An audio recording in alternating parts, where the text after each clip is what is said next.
We're just talking about eggs and cheese today. That's it. Why we like it, where it tastes good on bagels and whatnot. Oh, I'm on the air. So we are talking about Doomsday stuff, man. There's some more updates on Doomsday. What's happening with Doomsday? What kind of inspiration is going to happen? How's it going to tie in and Thunderbolts and other things? And speaking of Thunderbolts, there's a new projection on what that's going to do as far as box office goes. And then there's some other stuff too. Liv Morgan. John, so behind the eight ball in this one. So behind. She's a major star, huge star. And, you know, he said she's terrible and then no one should watch her. And I said, I disagree. I think she's going to be one of the biggest stars ever. He said, that's just because you think she's hot. I said, maybe so. But she's also going to be in a big, huge movie. What's the movie? We don't know. So we'll have to figure that out. Sergeant Rock. Remember when that movie was supposed to happen? Apparently it is not going to happen with Luca, at least. So that and more. Somebody told me they don't watch my intro. Good. Then I can tell you to just shove it up your ass and you didn't hear it. So that's what I just did. For the person who doesn't watch the intro, you didn't hear me tell you to go shove it up your ass. So that and more on this special Wednesday show with me and Jean Rocha. That's right. I don't know if that was inappropriate. I don't care. Here we go.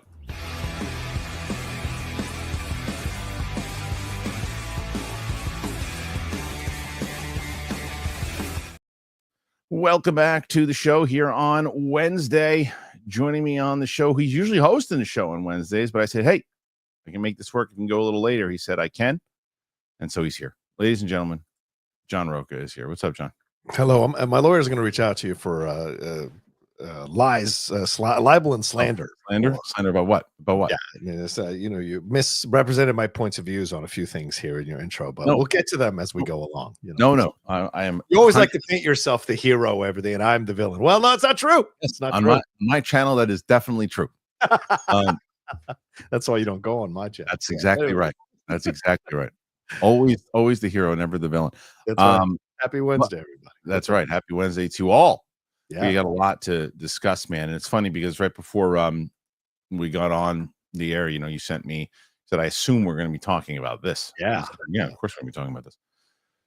And that is the story of Sergeant Rock. Now, look. Wait a minute. Before you jump into things, why are you rushing things? What's the deal with the super chats? What do we got to beat? Did I win yesterday, or did someone did Roxy get better than me yesterday? Of course, Roxy did better than you yesterday. God damn it. Of course she did. Well, if you would have waited, I would have told you, but I have to go look. Okay. All right. Roxy currently stands at 151. That is insane. Yeah, that is also because Crystal returned. Oh, yeah, Crystal. So Derek Johnson, if you're out there, he was there yesterday too. 160 is the goal. 160, Derek. Come on. Yeah. Just put it out there. Anyway. Yep. Someone asked me if I still stand by Andor being the best thing Disney Star Wars has released. By 1,000%. Yes. Even more. Yeah, it was the last 3 episodes were incredible, but even gets better. Like the next 3 are just the best out of all of them. If you don't like the next 3 episodes, you just don't understand good television. That's all it is. Yeah. Well, yeah, I agree. All right, let's go to the next one. Let's do it. And that's this one. And that is, of course, Guadagnino. How do you say it? Guadagnino? Is that right? Guadagnino, yeah. Close. Guadagnino. Sergeant Rock has been canceled. What? Celebrated filmmaker Luca Guadagnino filmed his adaptation of the DC Comics title, Sergeant Rock, is officially dead. The Hollywood Reporter reports that the project was in pre-production ahead of a planned shoot in England this summer. Now, though, the project will no longer move forward. Colin Farrell was slated to play the World War II soldier and hero, and Mike Feist, who worked with Guadagnino on Challengers, was lined up for a role, likely one of the men of Easy Company. Also supposedly lined up for one was Alien Romulus star David Johnson. And then someone just said apparently the follow-up to this has just come out that it's not canceled. So we'll see. The role of a female French resistance fighter has also been set, but it's not clear who was going to play. Also not clear is why exactly the project has been shut down, though one source says the scheduling needs of shooting outdoors played an issue, despite being a cost-effective $70 million. Lucas' lack of experience in action films might have played a part.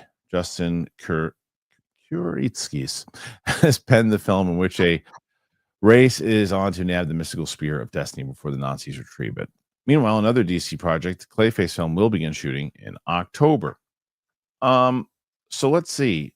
Do we have an update that it is not? Are you looking that up right now to see if it was not? I'm looking it up right now. I don't see anything that is saying it's back on, but I'm gonna keep looking real quick because I'm, you guys, if you're gonna counter stuff that we bring up, when I'm speaking just from me, I don't know how you handle this, Kristian, but like, give us an article or site where you found that it's back on if it's contradicting. Deadline. Someone just said it right now. It's reportedly set to begin filming next summer, says Deadline. I did see that though in the report that that Sergeant Rock was still going to start filming. I did see that, and then this report said, okay, so they've halted production plans, right? But they are now eyeing a summer 2026 production start. So right. That's what you sent. Right. That's what you sent me. So does that mean that Luca is in or out? No, I don't know if it means Luca's in or out. Sources say Guadagnino was scouting locations at studios far down the line.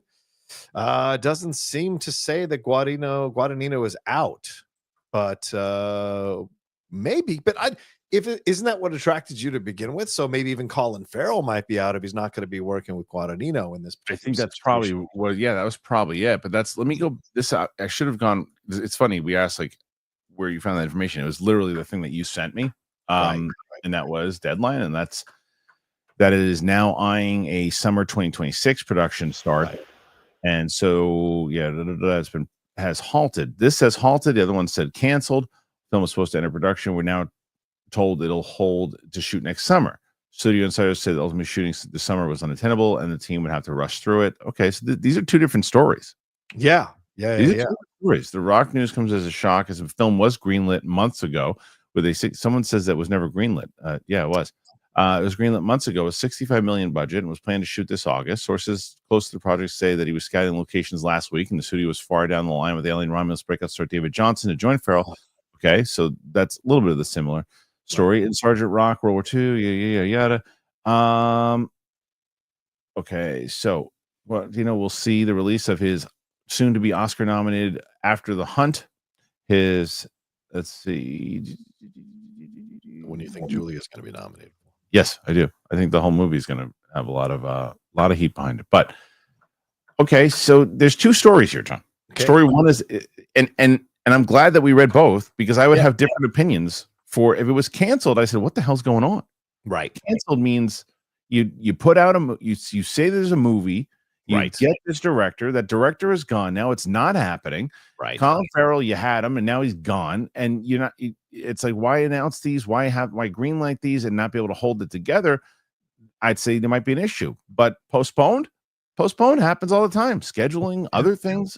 It's like postponed is fine. It's like, okay, he was looking at locations. We looked at it. We said, how relevant is it for us to get this thing out? Do we need to get it out? This is one of the benefits DC has of not having to be in that narrative of we get this movie out now because it helps tell the next story. There's kind of, they're all part of the overall canon, but it doesn't necessarily push forward the stuff that's happening with Superman and other things too. It's just something that happened inside of this universe.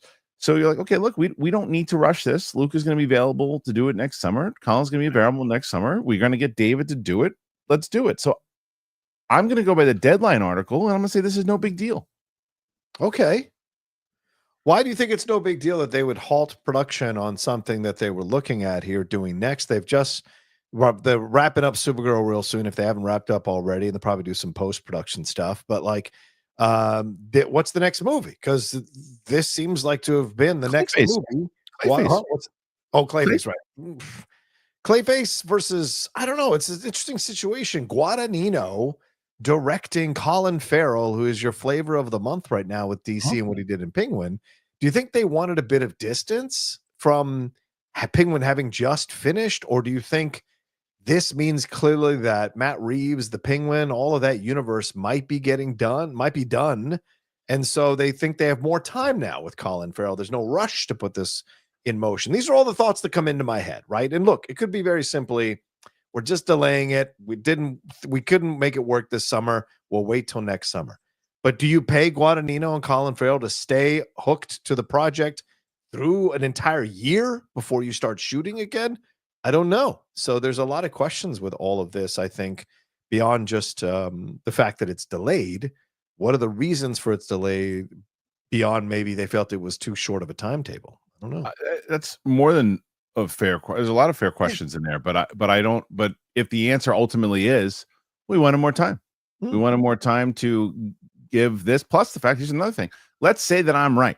Let's say that after The Hunt wins an Oscar, let's say that everybody involved get an Oscar, and then you go, hey, guess who's directing Sergeant Rock? Oscar nominated, Oscar winning, right? Luca. So if they think maybe they have an inside track on it and they see this thing's gonna clean up. And like I said, I think the most important thing is because it's a $70 million budget, it allows them to say, how important do we have to get this out? Like no one's clamoring for a Sergeant Rock movie. I don't think right. It's not like, oh my God, we need a Sergeant Rock movie. What's going to bring people to it is you're going to see the trailer, you're going to see Colin Farrell. And like I said, if he wins the Oscar, the fancy title of Oscar winning director, Luca up there. And then right. It's just, to me, it's not like one of these big, huge movies. Like when Blade gets thrown back or the Batman we're just talking about, those keep getting pushed, those keep getting moved. I go, it's not good. What keeps happening? But first time, one move with Sergeant Rock. Now, if it happens a second time, if it's like, okay, it's supposed to start shooting in 2026, whatever, and then it's like, oh, actually, we lost Luca, we're going somewhere else. It's like, what's happening in this project? Like, what is happening? He's like, you win me over if it's one push and you get the guys that you say you're going to get. I don't care about one delay. Right.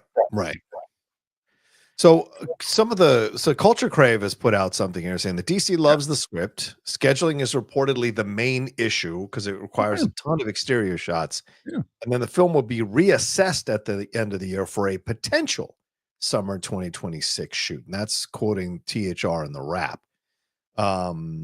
So yeah, it could just very well be like they felt it was too much at this point because Guadagnino was scouting locations last week. Maybe they realized, look, we're not going to be able to get the locations we want to get, because we're rushing to put this in motion. So let's wait a year. We can reserve these locations and we can be free and clear to shoot where we want to shoot instead of trying to compensate for the look of something we wanted with another location. Let's just wait. So you're probably right that there's no rush. It's just that DC doesn't get this kind of grace. There's a lot of stuff going on behind the scenes. So you can't help but have some questions about it all because there's so much up in the air right now about DC. No matter what people want to say who are in the cult of DC, there is stuff that's up in the air. There's stuff going on behind the scenes that we haven't gotten clarity on. Well, that's what I was just going to say. And in kind of proving that point, another reason they're not rushing out to start shooting this movie, they have to see how Superman's going to do. Exactly.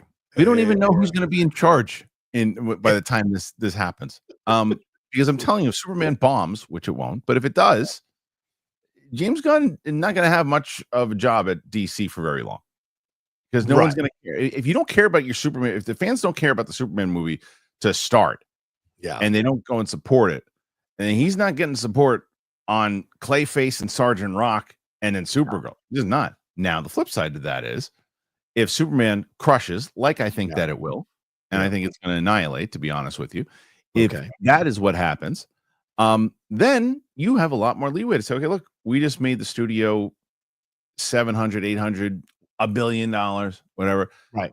Where we're playing with house money now. Now we can do what we want to do. Supergirl's coming up. People are actually really like the scene that she was in. That movie's going to do very well. People loving the Lantern series. They're digging what we're doing over there. So we're moving. We're cooking with gas, as the kids say. And I don't think the kids do not.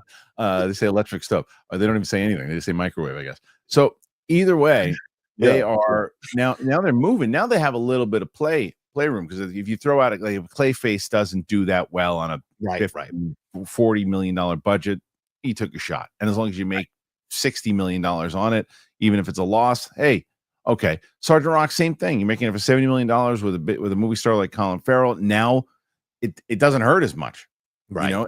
Especially if you're in the winning zone. But that's what Yeah. Batman needs to happen. Their Batman has to be one of the next ones of the big ones after Supergirl. It has to be. Yeah, do you buy what Jeff said the other day, a couple weeks ago on Hot Mic, that like if they don't have the Batman Part 2 in motion by the end of the year, that they might move on from Matt Reeves? I've been I don't know how to feel about that. I've been processing it for days since he said that on the show. Do you think that's true? Do you think that you can't do the Batman? You can't do the Batman without Matt Reeves. You can't. You cancel the project. It would be. I'm not telling you that Jeff's wrong. Right. They very well might be saying that. I think that would be a colossal error. I agree. Colossal. I mean, if he simply just doesn't want to do it, and he's like, "Look, guys, I know that Robert wants to make this. Here's the script. I'll be on as a producer. I'll help that way, but I just don't want to produce this or direct this thing anymore." Yeah. Then fine. Then go ahead and do it. And you got to get him as part of it being vocal and saying that. Right. Because if it's him, it's like, if like, well, he's moving on and we're not, and he's not involved in it. That's you talk about bad PR. That's really bad news. I mean, the way you kind of, how can I say this, soften the blow is if Matt can't do it and they want to move on, they need someone who's going to jump on top of quick. You wonder if Lauren LaFranc, who show ran The Penguin, if she wants to EP this with Matt Reeves, and then maybe Craig Zobel, who directed 3 of the episodes of The Penguin, who has feature film experience, maybe Ellen Shaver. It's not Matt Reeves, obviously, but if you need to get the Batman Part 2 in motion, you could do worse than the people who just did Penguin. So I don't know, but I don't know if, the overall public would be okay. I certainly wouldn't mind it, would want to see, but a lot of people are married to their directors and married to their stars. And so they might get really upset if it's not Matt Reeves. I just think that this has been his world. This isn't like 100%. They didn't just hire him on. Someone's like, oh, you can do it without him. It's Tone. He was brought on to develop this whole thing. He was brought on before Gunn and Safran were on there. And the only reason you're still doing this movie is because of Matt Reeves and Pattinson. You don't need this movie as part of it. You're doing it because you had Matt Reeves' vision and what he did, and it was successful in the first one. You would just kind of be hoping that you can get a hit out of it, and because you want to see Pattinson again as Batman and you're trying to appease the fans there, I think you're better off, if you're going to lose Reeves to do this, you're better off just focusing in on your Brave and the Bold. But if you can get Reeves to do it sooner than later, then you should still do it. Yeah. Agreed. Yeah. All right. Okay. So what do you think about this? Get your mind. Nothing about this gets your spider senses tingling. Nothing about this. Not for this movie. Okay. Not for this, because if there were reports that Luca didn't like the meetings he was having with James Gunn, he didn't like the creative direction that he was getting. There was too much involvement with it. They asked him to do this. It seems like there's a lot of clashing, but schedule and because of shooting, that doesn't bother me at all. That to me is just, it just happened. Maybe we got excited to get Luca involved in this. And we wanted to move, but we're looking at it, and it makes more sense to me that I actually would have more hope. I do as someone who's looking forward to DC. I have more hope that they can make decisions like that. That they're not just rushing it to get it done. Good point.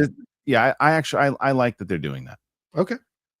What do you guys make of it? Is it a concern? Should we be concerned that this is happening, or do you think it's the scheduling, man? That's what happens in these times. Now, if it happens again, who knows? Put your thoughts in there. Let us know. Okay. So, John, I got to ask you a very serious question. Oh boy. Why do you hate Liv Morgan? What? I don't hate Liv Morgan. I don't know the lady personally, so I can't hate her. Why do you think she is a terrible performer? Well, I mean, that could take a while. We only have 2 hours on the show. Well, I could go scene by scene through her sketches and show you the limits of her as an actress. So I was not wrong. I was not wrong in my intro when I said that you think she's overhyped. Oh, as a wrestler, 100%. As a personality, no. But as a wrestler, yes. So though she has gotten better, her last match at WrestleMania, I thought was a good match. But I mean, there were many years where they were trying to promote her and she was nothing more than a mid-carder. But she's gotten better. Not gotten that much better on the mic. And I want to see something where she doesn't have to rely with sticking her tongue out or sticking her butt out. Once I see something that has a little more weight, like Becky did, or some of the other female performers that have done sketches or done skits and the what they do, the vignettes that they do in WWE, who do a really great job. Bailey does. I mean, her ding dong hello thing was genius. Liv has nothing like that, you know, and so that's where I would want to see this. So, but yeah, you know I how have you know questions how about long, and you know how long you and I have been friends. well over So 20 years. yeah, so it's easy for me to say that you're a lunatic. She is a superstar. She is a superstar. She is Sure. highly entertaining. She locks into Okay. character. She Character, acts, really? Okay. Yeah. yes, she's on the mic. She's super solid. She has taken the role with this Dominic thing, run with it. She made that whole Rhea thing work. Look, You're insane. well, Dominic. clearly, made that Dominic. clearly, I'm not insane because she's been cast in a film, a big So film. you're okay. All right. Go ahead. Yes. I'm the best. So, has WWE's Liv Morgan landed a major superhero role? A major one. Here's what we know so far. Former WWE Women's Champion Liv Morgan looks to take Hollywood by storm, and there are rumors that she has landed a major superhero role. We've been hearing reports that Liv Morgan has her set sight on becoming the next pro wrestler to break into Hollywood for a while now. And earlier this week, it was announced that the former WWE Women's Champion and current tag team champion will take some time off to film for her first major acting role. Sources believe this is not a small role, and while the project remains under wraps, Liv's part has been described as jaw-dropping. Not too surprisingly, given her previous Harley Quinn-esque persona, fans immediately began to speculate that Morgan, her real name is Gianna Jane Dario, fellow Italiano John. Oh, Why you hating? Why you hating? Hey, Mussolini was Italian. Keep going. So is Rocky. Might have It's true. landed a role in a superhero franchise. Reliable insider Alex Perez shared the following post last night, indicating that he's heard that Morgan might have been cast in Spider-Man Brand New Day. Say what? Unfortunately, it doesn't seem likely that Morgan will be suiting up as Spider-Gwen or any other superhero anytime soon.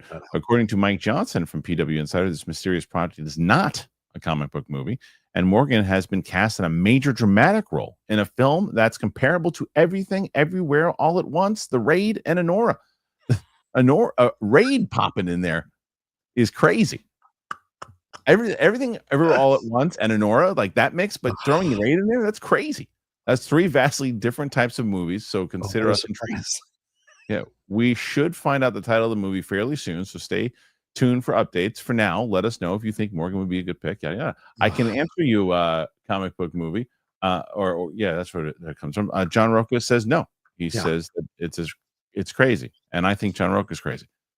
That's fair. You're crazy. You know, so you think she's gonna be bad in this role, whatever she's cast? Listen, first of all, this is what you call a good PR machine shepherded by TKO, Endeavor, WWE, and Netflix. Like they're all invested in having their stars cross over and make money.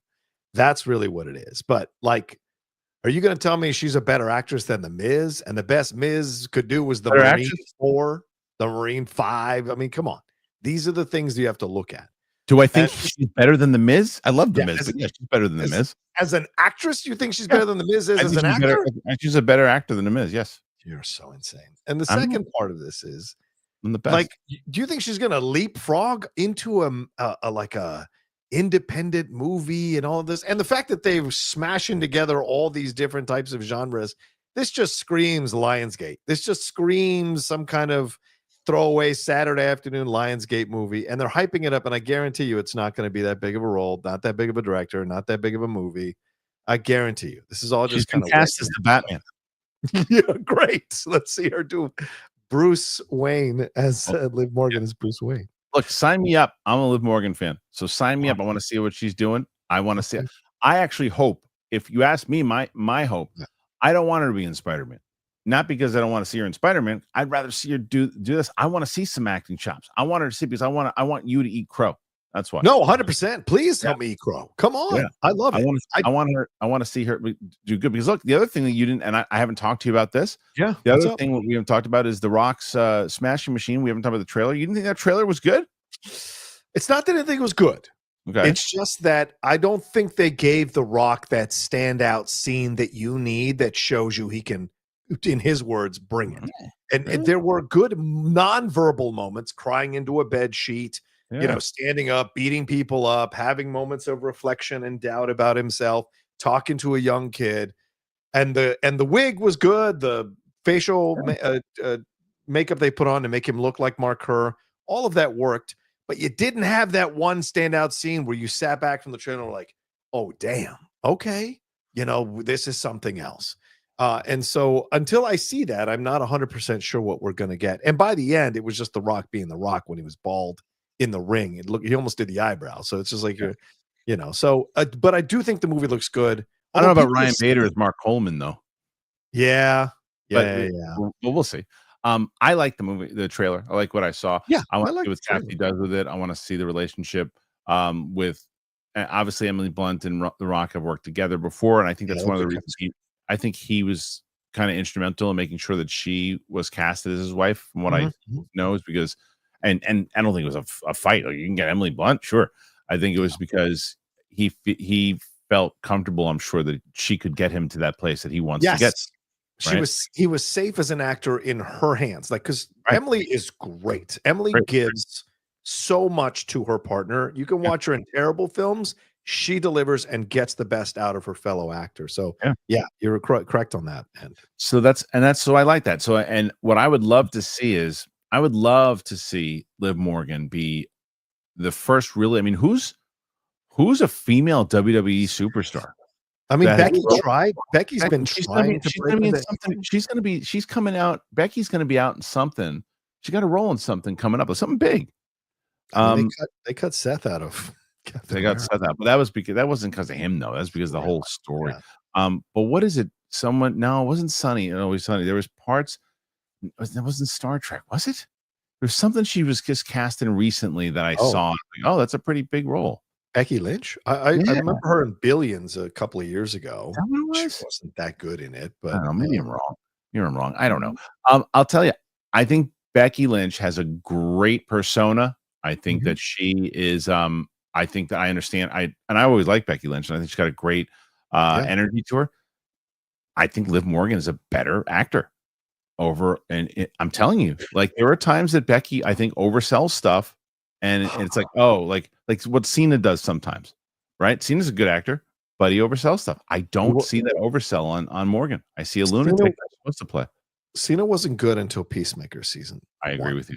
Right. Cena was good for comedies, and he was fun. And he does, like Ricky Stenicki, all that kind of stuff. Like, Cena is tailor-made for that. He loves that shit. But what he brought to Peacemaker, that's a whole nother ball game. And Batista has been that good since he started jumping in from Guardians of the Galaxy. Now, he took acting classes. He did he did roles in smaller films, or he was leads in smaller films to get his bones as an actor and figure the game out. And now he's very well respected, right? And so that, to me, is what concerns me about Liv. Liv has done no acting, and you're going to thrust her into a leading role with this dramatic supposed approach to it. And how many people are going to be legitimate in their criticism and analysis of her? Because are they going to be caught up in liking her because they like her? Are they really going to be honest in their analysis and review of her performance? Do you know why I will? Yeah, go ahead. Do you think that I will be? I'm asking that question. I thought you said, do you know why I will? Yeah, of course I think you will. I mean, I do think. I mean, Julia could crap on a cement, and you'd say it's an Oscar-winning. Maybe so, but I'll tell you the whole. But she's also a phenomenal actress, and you're a crazy person. But what I will tell you is there was no bigger fan of Cindy Crawford back in the day. Not a great actress. I saw Fair Game. That was a Fair Game in the theater. Not a good actress, and I was sure hoping she was going to be the next big movie star. You know who wasn't bad that I wish had gotten bigger? Kathy Ireland. She wasn't bad in Necessary. You're absolutely right. She was not bad. I think you're the first person to utter her name, though, in like 10 years. Yeah. But I don't know. Either way, I do think I think she's going to wind up. I just want to see what the hell it's going to be. I know. I remain open-minded, but this is a lot of hype, Kristian. And if they come out with like a dud, the Marine 4 or 7 or whatever, then we have a chance to goof on it. So yes, true. Anyway, what do you make of it? You think that Liv Morgan's going to wind up doing something big? No. Is it going to be a big nothing burger, or why not being? We really go into too much depth on it on the Marvel side of it. Will she be? And if so, who will she play in Marvel? Will it be a Gwen Stacy type thing? What will it be? Put your thoughts in there. Let me know. All right, I'm going to go to break in a second. I'm going to tell you about two things. One, I'm going to tell you about our YouTube Clips channel, which I hope that you've been subscribed to. And then right after that, I'm going to tell you about Stitch Fix. So let's tell you about both. Look at that. It's me on a Clips channel. What's going on, everybody? I've been telling you guys about it, and we always get people saying, hey, where are the time codes? Where are the time codes? And sometimes the time codes just aren't easy to do. Sometimes you guys are doing the time codes and we're posting them. But what we are able to do is take the channel and clip it out. So if you miss this live, if you miss the show live and you miss the segments and you're not able to catch up, well, now you have a Clips channel. You can go over there, you can subscribe to the channel, and you can see all the clips. And it's not just the clips from this show. It's clips from interviews that I've done and other things. We're trying to build it up. We're trying to get to 10,000 soon. I think we can do it. We're closing in on 9. So hopefully you guys will go on over there, check it out, subscribe to the channel, and I'll see you over there. All right, let's talk about Stitch Fix. I know shopping's hard. I know it is. I found a much better way to do it, though. Stitch Fix, online personal styling. It makes it so easy. I'm not a shopping person. Doesn't matter. Even if I can figure out my size, stores never seem to really have what I need in stock. And I'm not a crowds person. I'm not a lines person. I don't have the time for it. Stitch Fix, it gets you a stylist who understands your style, understands the size, gets the budget. They do all the shopping for you.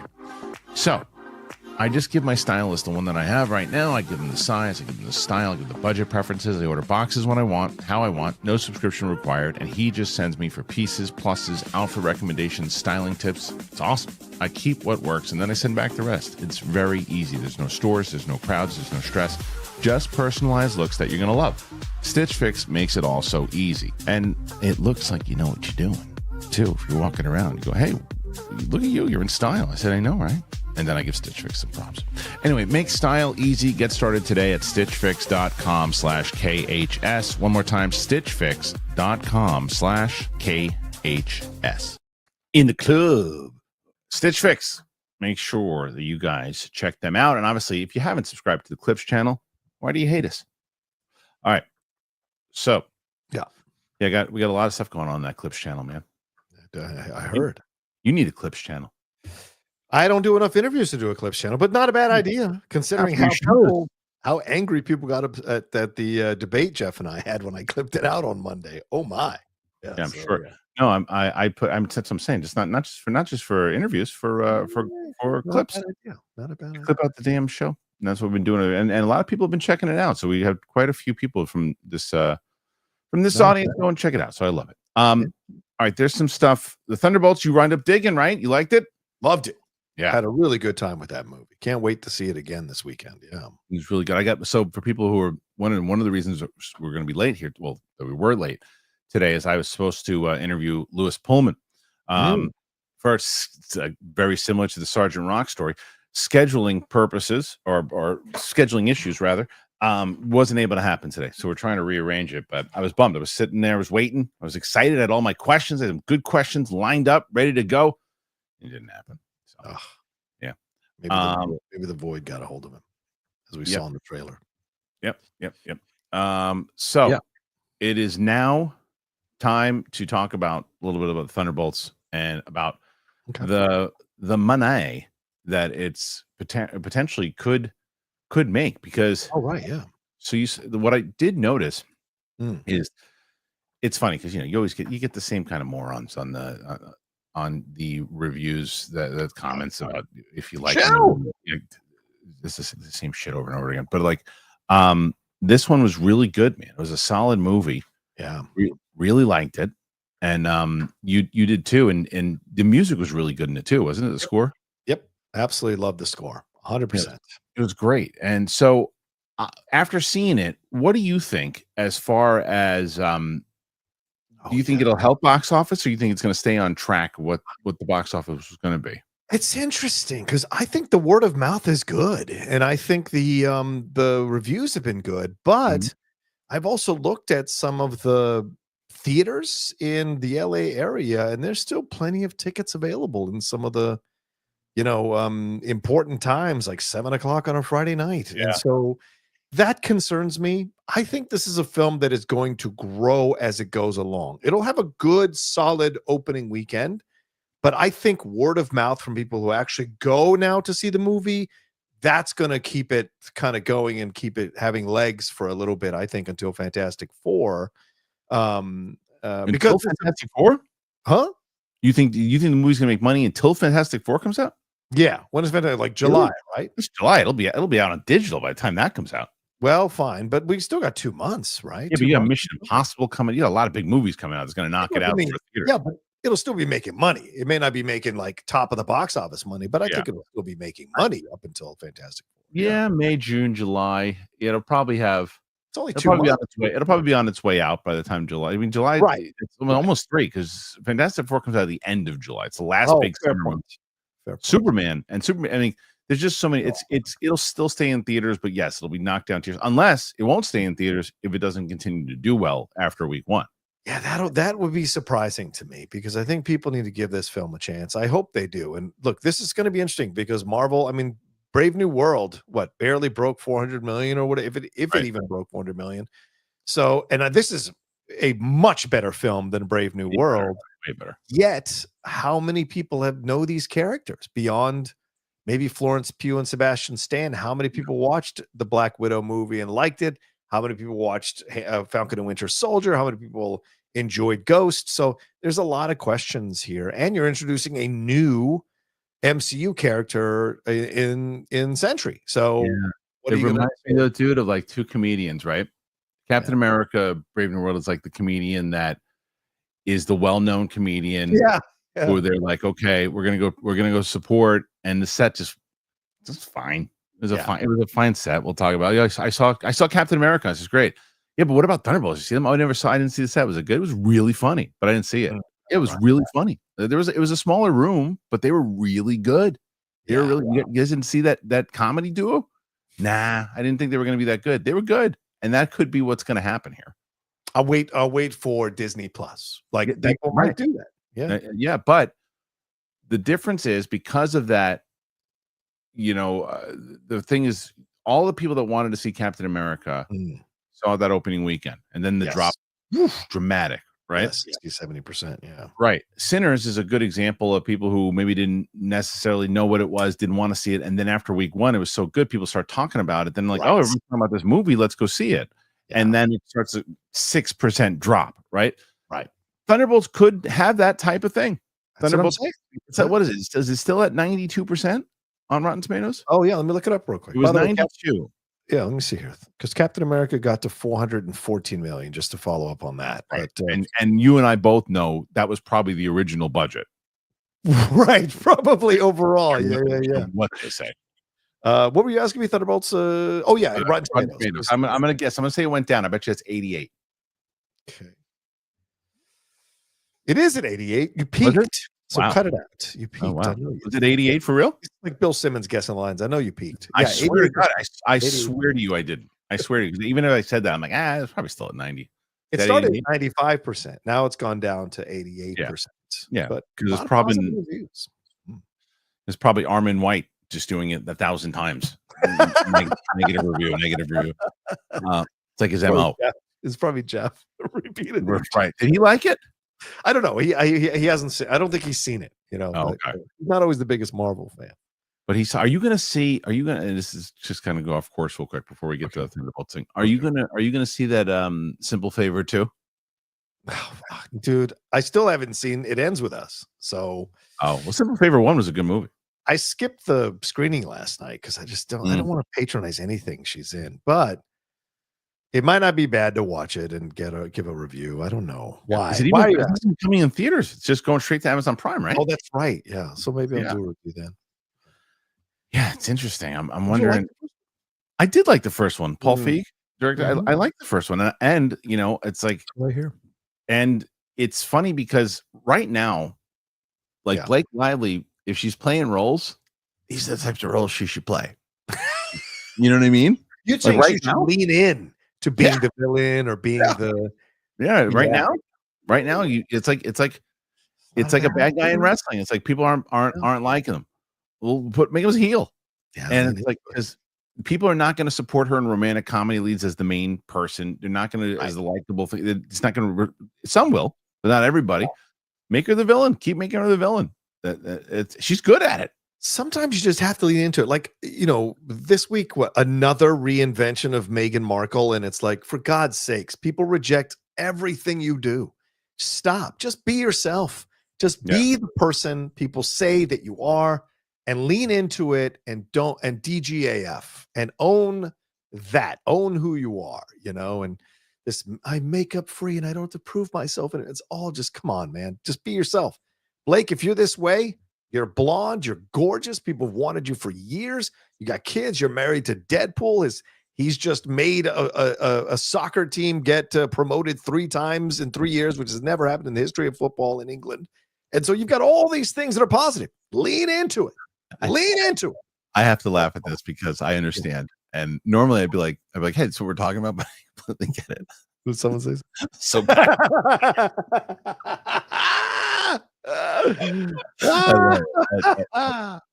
Hey. I'm not gonna. That was great. Fair enough. You win. Thunderbolts domestic box office opening weekend update revealed along with the MCU movie budget. So funny. Oh, that was hilarious. With the first reviews for Thunderbolts now in, we have an update on what the movie is likely to open with in North America, and details on how much it costs to produce and market. Josh Wilding writes, early opening weekend projections for Thunderbolts suggest that the movie could open to as little as 63 million. Following yesterday's glowing reviews, those have risen to an estimated 70 million to 75 million, according to Variety. As reported yesterday evening, Thunderbolts is still eyeing a global bow of somewhere between 160 million and 175. It's a good start for the movie. It's on the softer side for a new Marvel Studios release. Brave New World managed to open to 88 million and negative reviews, and only that and 3 other post-pandemic MCU blockbusters have opened beneath 100 million. Those are Eternals at 71, Shang-Chi and The Legend of the Ten Rings at 75, and The Marvels 46. Oh, PU. I didn't realize how bad that opening was. The Thunderbolts aren't a well group of characters to non-comic fans, so perhaps Disney would have been wise to reveal the meaning of that asterisk in advance. If nothing else, it might have increased interest among casual viewers. The 75 million debut isn't all bad news, though. Thunderbolts cost 180 to produce and roughly 100 to market, meaning it's on the cheaper end of the MCU movies in terms of budget. Positive reviews should translate to good word of mouth. If so, Thunderbolts won't have the same disastrous second weekend drop of the last Captain America movie, for example. It will, however, have to contend with Sinners taking a bite out of its debut, and that's expected to make as much as 35 million again in the U.S. this weekend. As long as the Thunderbolts is a modest hit, it'll put Marvel Studios in good standing heading into the Fantastic Four first steps later this summer and Avengers Doomsday next May. And yeah, that's it. Yeah, that's what I don't need to read any more of that. But yeah, so okay, I think those are good numbers, but I do think that they make the same point that we made beforehand too. This isn't about opening weekend right now. It really is. This is all about weekend too. Yep, 100%. It's 100%. If it make look, the only way that if you and I are talking on Monday when this thing comes out, when the numbers come out on Monday, we're gonna say, okay, well, that's pretty much what we thought. It nailed in between 65 to 75 million. That's pretty good. Let's see what happens in week 2. Right. Now, there's 2 other conversations that we could have. Conversation 1 is, whoa, it made 85 to 90. Wow, people really heard about this movie. They picked it up and they went and saw it. The conversation Marvel doesn't want us to have is it didn't even hit 55. Yeah. That's a problem even going into week 2 because the drop's going to be so big. Or even if it isn't too big, it doesn't seem like there's a lot of interest in this movie. Right. So what do you make of all these numbers?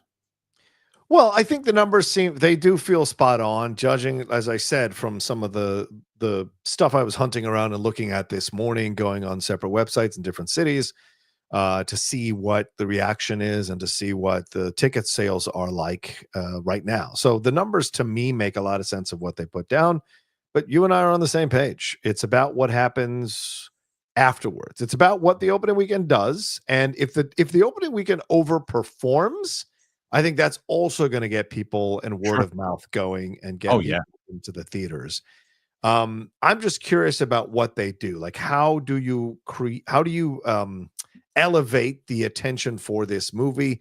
They've been doing press tours, they've been going on all these different shows and doing the standard stuff, but how do you get people to take a chance on this film when they've been burnt by Marvel before? So it's going to be interesting to see how this goes about Yeah. and how they stay in the pop culture to get people in it, because Well, there's the backlash against Sinners too, that it's taking all these IMAX theaters from Sinners and people still want to see Sinners right. in 70 millimeter IMAX. Yeah. Sure. That's, I mean, that's a movie fan problem. That's not a, Yeah.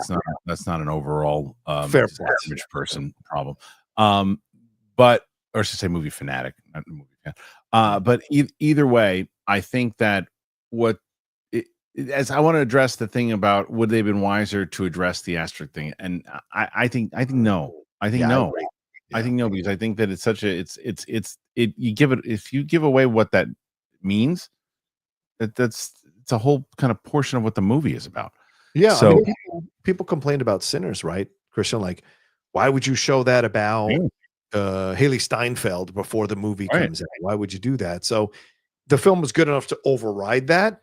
I don't think the film would be good enough to override what the asterisk means if they revealed it before you saw the movie. What was the point of keeping it a mystery at all if you're going to reveal it right before the film comes out?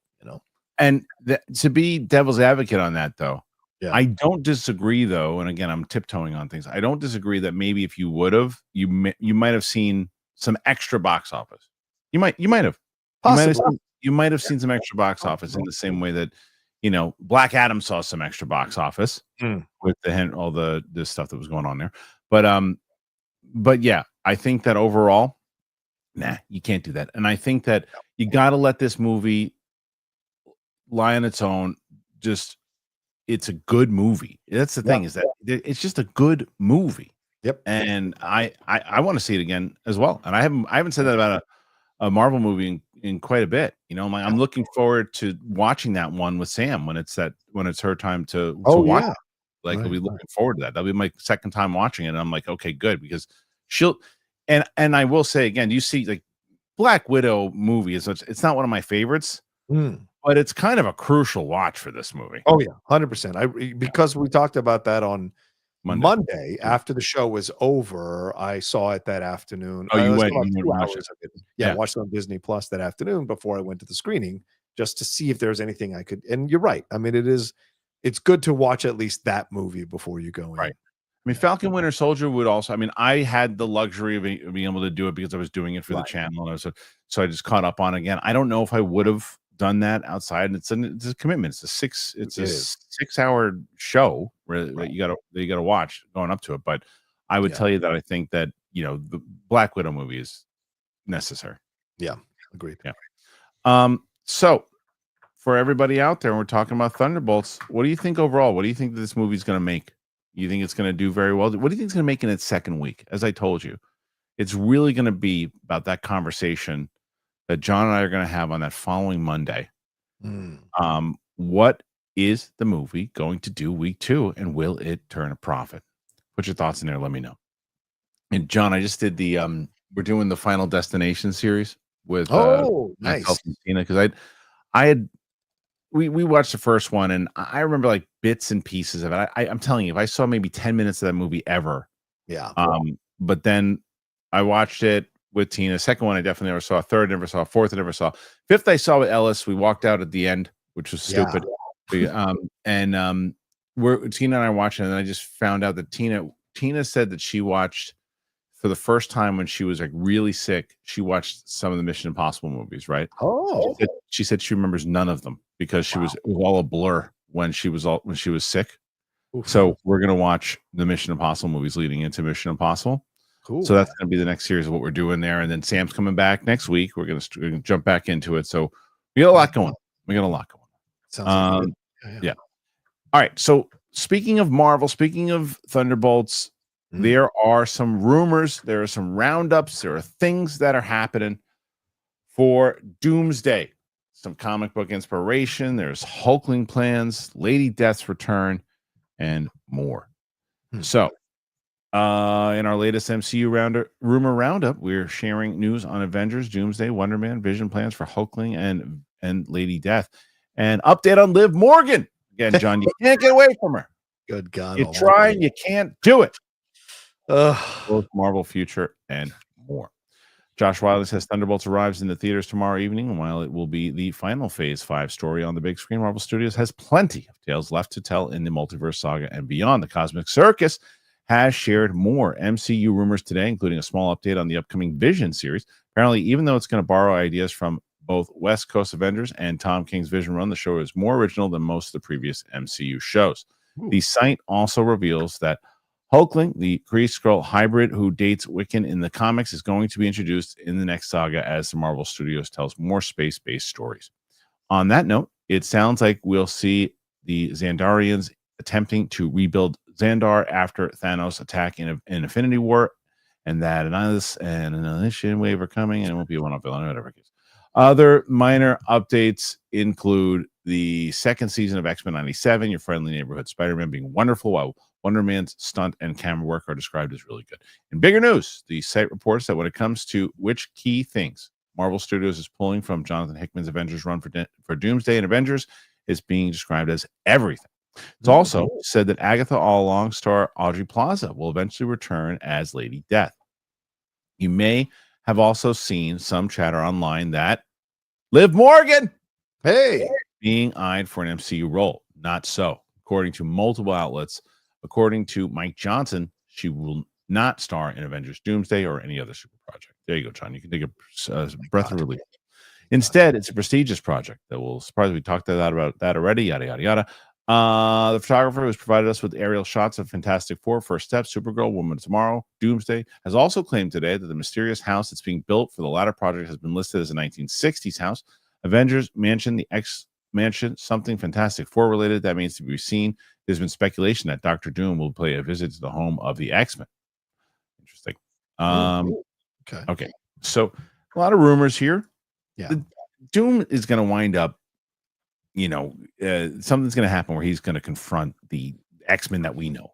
Sure. The Patrick Stewart and Ian McKellen, all of them. He's going to confront them, and then they're going to look for help, and they're going to get this universe involved. Is what I think is going to happen. Yeah. It makes sense. Yeah, he's going to kill everybody. He's kill all those X-Men. Yeah, you got let's destroy it all. You got to start. And he's your way to start it over. And there are ways, and at least that's the other thing with Thunderbolts is that it's the first time I felt in a bit, maybe since Loki, that I was like, okay, they're moving. I understand kind of what's happening now a bit. I know where what we're doing here. But yeah, we'll do a full. I think we might even do a spoiler conversation on Capes and Cowls on Friday. Maybe. Oh, nice. I don't know yet. I'm trying to figure out on Thunderbolts. Yeah, I don't know if I should do it on Friday or Monday. But you and I are going to definitely maybe I don't know. You and I have both seen it, so maybe the two of us will do it. I don't know yet. We got to figure it out. I mean, I'm better reviewers than both of them combined. So damn, you get a better reviewer. See, you're a reviewer, not a critic. See, you did it yourself. A reviewer, not a critic. See, want to have that conversation again? Sure, semantics. But yes, okay, fair point. Yeah. And I'm only joking before anybody runs to their channels and cries and complains. I'm only joking.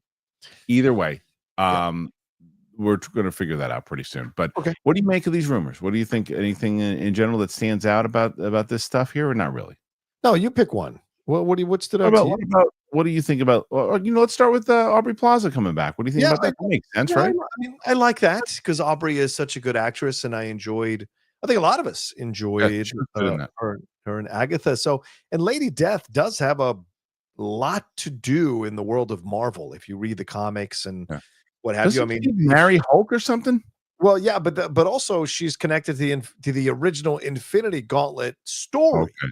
And there have been rumors about bringing Thanos back, Josh Brolin back as Thanos. So if they do bring him back, the Infinity Gauntlet story, he was doing all of that stuff because of his love for Lady Death and wanted to impress her and woo her by doing all of this stuff. So will they kind of massage that storyline back into the MCU with Aubrey Plaza? But even if they don't, she's such a good actress and people enjoy her performance in the Agatha. So you got to find stuff for her to do. And as I said, there's multiple storylines in Marvel to use her with that would work. And she knows how to play the comedy and drama at the same time. She's Yes, she does. adept at doing that. Yeah. There's one reason you bring Thanos back. Okay. It What reason has is that? Doom. It's my boy. It's my boy. Doom He has- was right. Doom has to bitch him. Whoa. Doom has to bitch him. He's got to. Doom has to bitch him. He's got to, as we say in wrestling, How are John, they going to bitch him? Thanos has to put Doom over. Okay. He's got I it. like that. Because if he's not more intimidating and more devastating than Thanos, Great point. almost like they did in the What If, like when Thanos was, I think there was one time he tried to like step up and they just bitched him. You got to bitch him because if he does, it's like, oh, wait a minute. Okay. Because like when we saw that version of Thanos in Endgame come back, almost like the couple year younger version of him come back and how devastating he was again. They had to do that all over again. And how you're like, oh, and if that version comes back again, you're like, oh, here we go again. And he's just like, and Doom just slaps him around. You're going to go, oh, okay. Well, that guy's for real. Yeah. But will Josh Brolin want to come back to be bitch slapped again and killed again? I wonder. Truck full of money, was he care? Yeah, fair point.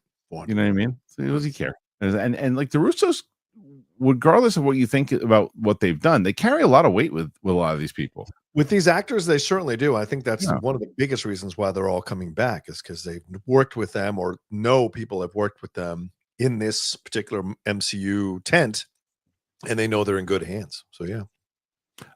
Last thing I want to cover something in TV, and then we're going to jump to the questions because John's going to try to beat Roxy here. This is something that I know John is excited about. I told John about this show a long time ago, Shogun. He wouldn't watch it, and he finally did. And he liked it as much as I did. More lies. More lies. Shogun season 2 to film in January. Liv Morgan will be joining the cast. FX has announced that filming on the second season of its universally acclaimed historical drama series Shogun is officially set to get underway in January next year in Vancouver. First season stars Hiroki Sanada and Cosmo Jarvis, who is still looking for his boat. He'll find his boat. Will return in the roles of. Oh, they're going to both return. Interesting. Sanada will also be elevated to executive producer. Damn right. While Jarvis is co-executive producer. That's how you get him back pretty quick. So whereas the first season was based on the legendary novel of the same name by James Clavell, the new 10-episode run will take place a decade later and continues the historically inspired saga of these two men from different worlds whose fates are entwined. So what else? The first season, which won 18 Emmy Awards, was the most watched program in the network's history. It was originally conceived as a limited series. However, when FX shifted the show into the drama series category for the Emmys rather than the limited, it signaled another season was coming. Shortly after Sanada had signed a deal to return for the second season and confirmed that the estate and series creator Kondo and Justin Marks were working to develop 2 more seasons. Okay. Yeah. So this, but it wasn't clear to me. So they're not basing this off of any source material, though, right? There is no sequel to Shogun in the books. There is no sequel. Nervous. So, it makes it just like Game of Thrones. It makes you nervous when they go off the source material. Now, these are based on historical people. So, whereas Game of Thrones was all fictional, it's not the exact names of the people, but it is based on the historical stuff. So, there is stuff to draw from. There are stories to draw from. So now it becomes, can they translate those stories into dramatic fare that people want to see in a second season? So we'll see. Yeah, I don't know. 10 years later. Yeah, 10 years later. I mean, so you're going to have to try to, like you said, it's historical. So like, it's not one of these things where like, I don't want to ruin season 1 for anybody, but it's like, are certain people going to get their comeuppance? Right. And you're like, well, they can't do that because it's historical. They might not even be alive by the time we go. Right. So the characters, yeah. I wonder how they're going to pull it off. But I'll tell you this: we'll both be watching. 100%. Right. I mean, I'll be watching it on time. Right. Now I always right. And I'll watch it early. So like I did last time. You blew it. Exactly. I saw my early screenings of it, and I had to convince you every week while you were throwing darts at the Rock's photo in your room. It's true. Yeah. It was the Japanese accent you did off camera that bothered me. Oh no. Other than that. Definitely we did not do that. Did not do that. It was very different. Yeah. Yeah. Oh Mr. wait, what if Liv Morgan's is in Fast and the Furious? So this is a big substantial role. It's Fast and the Furious 11. which is where you would assume that a lot of those Yeah.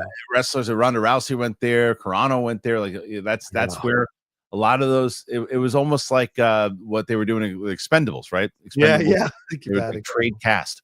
I don't think that's the case. I don't think there's this. I don't disagree with you, by the way, that it's an endeavor kind of spin also to make sure that 100%.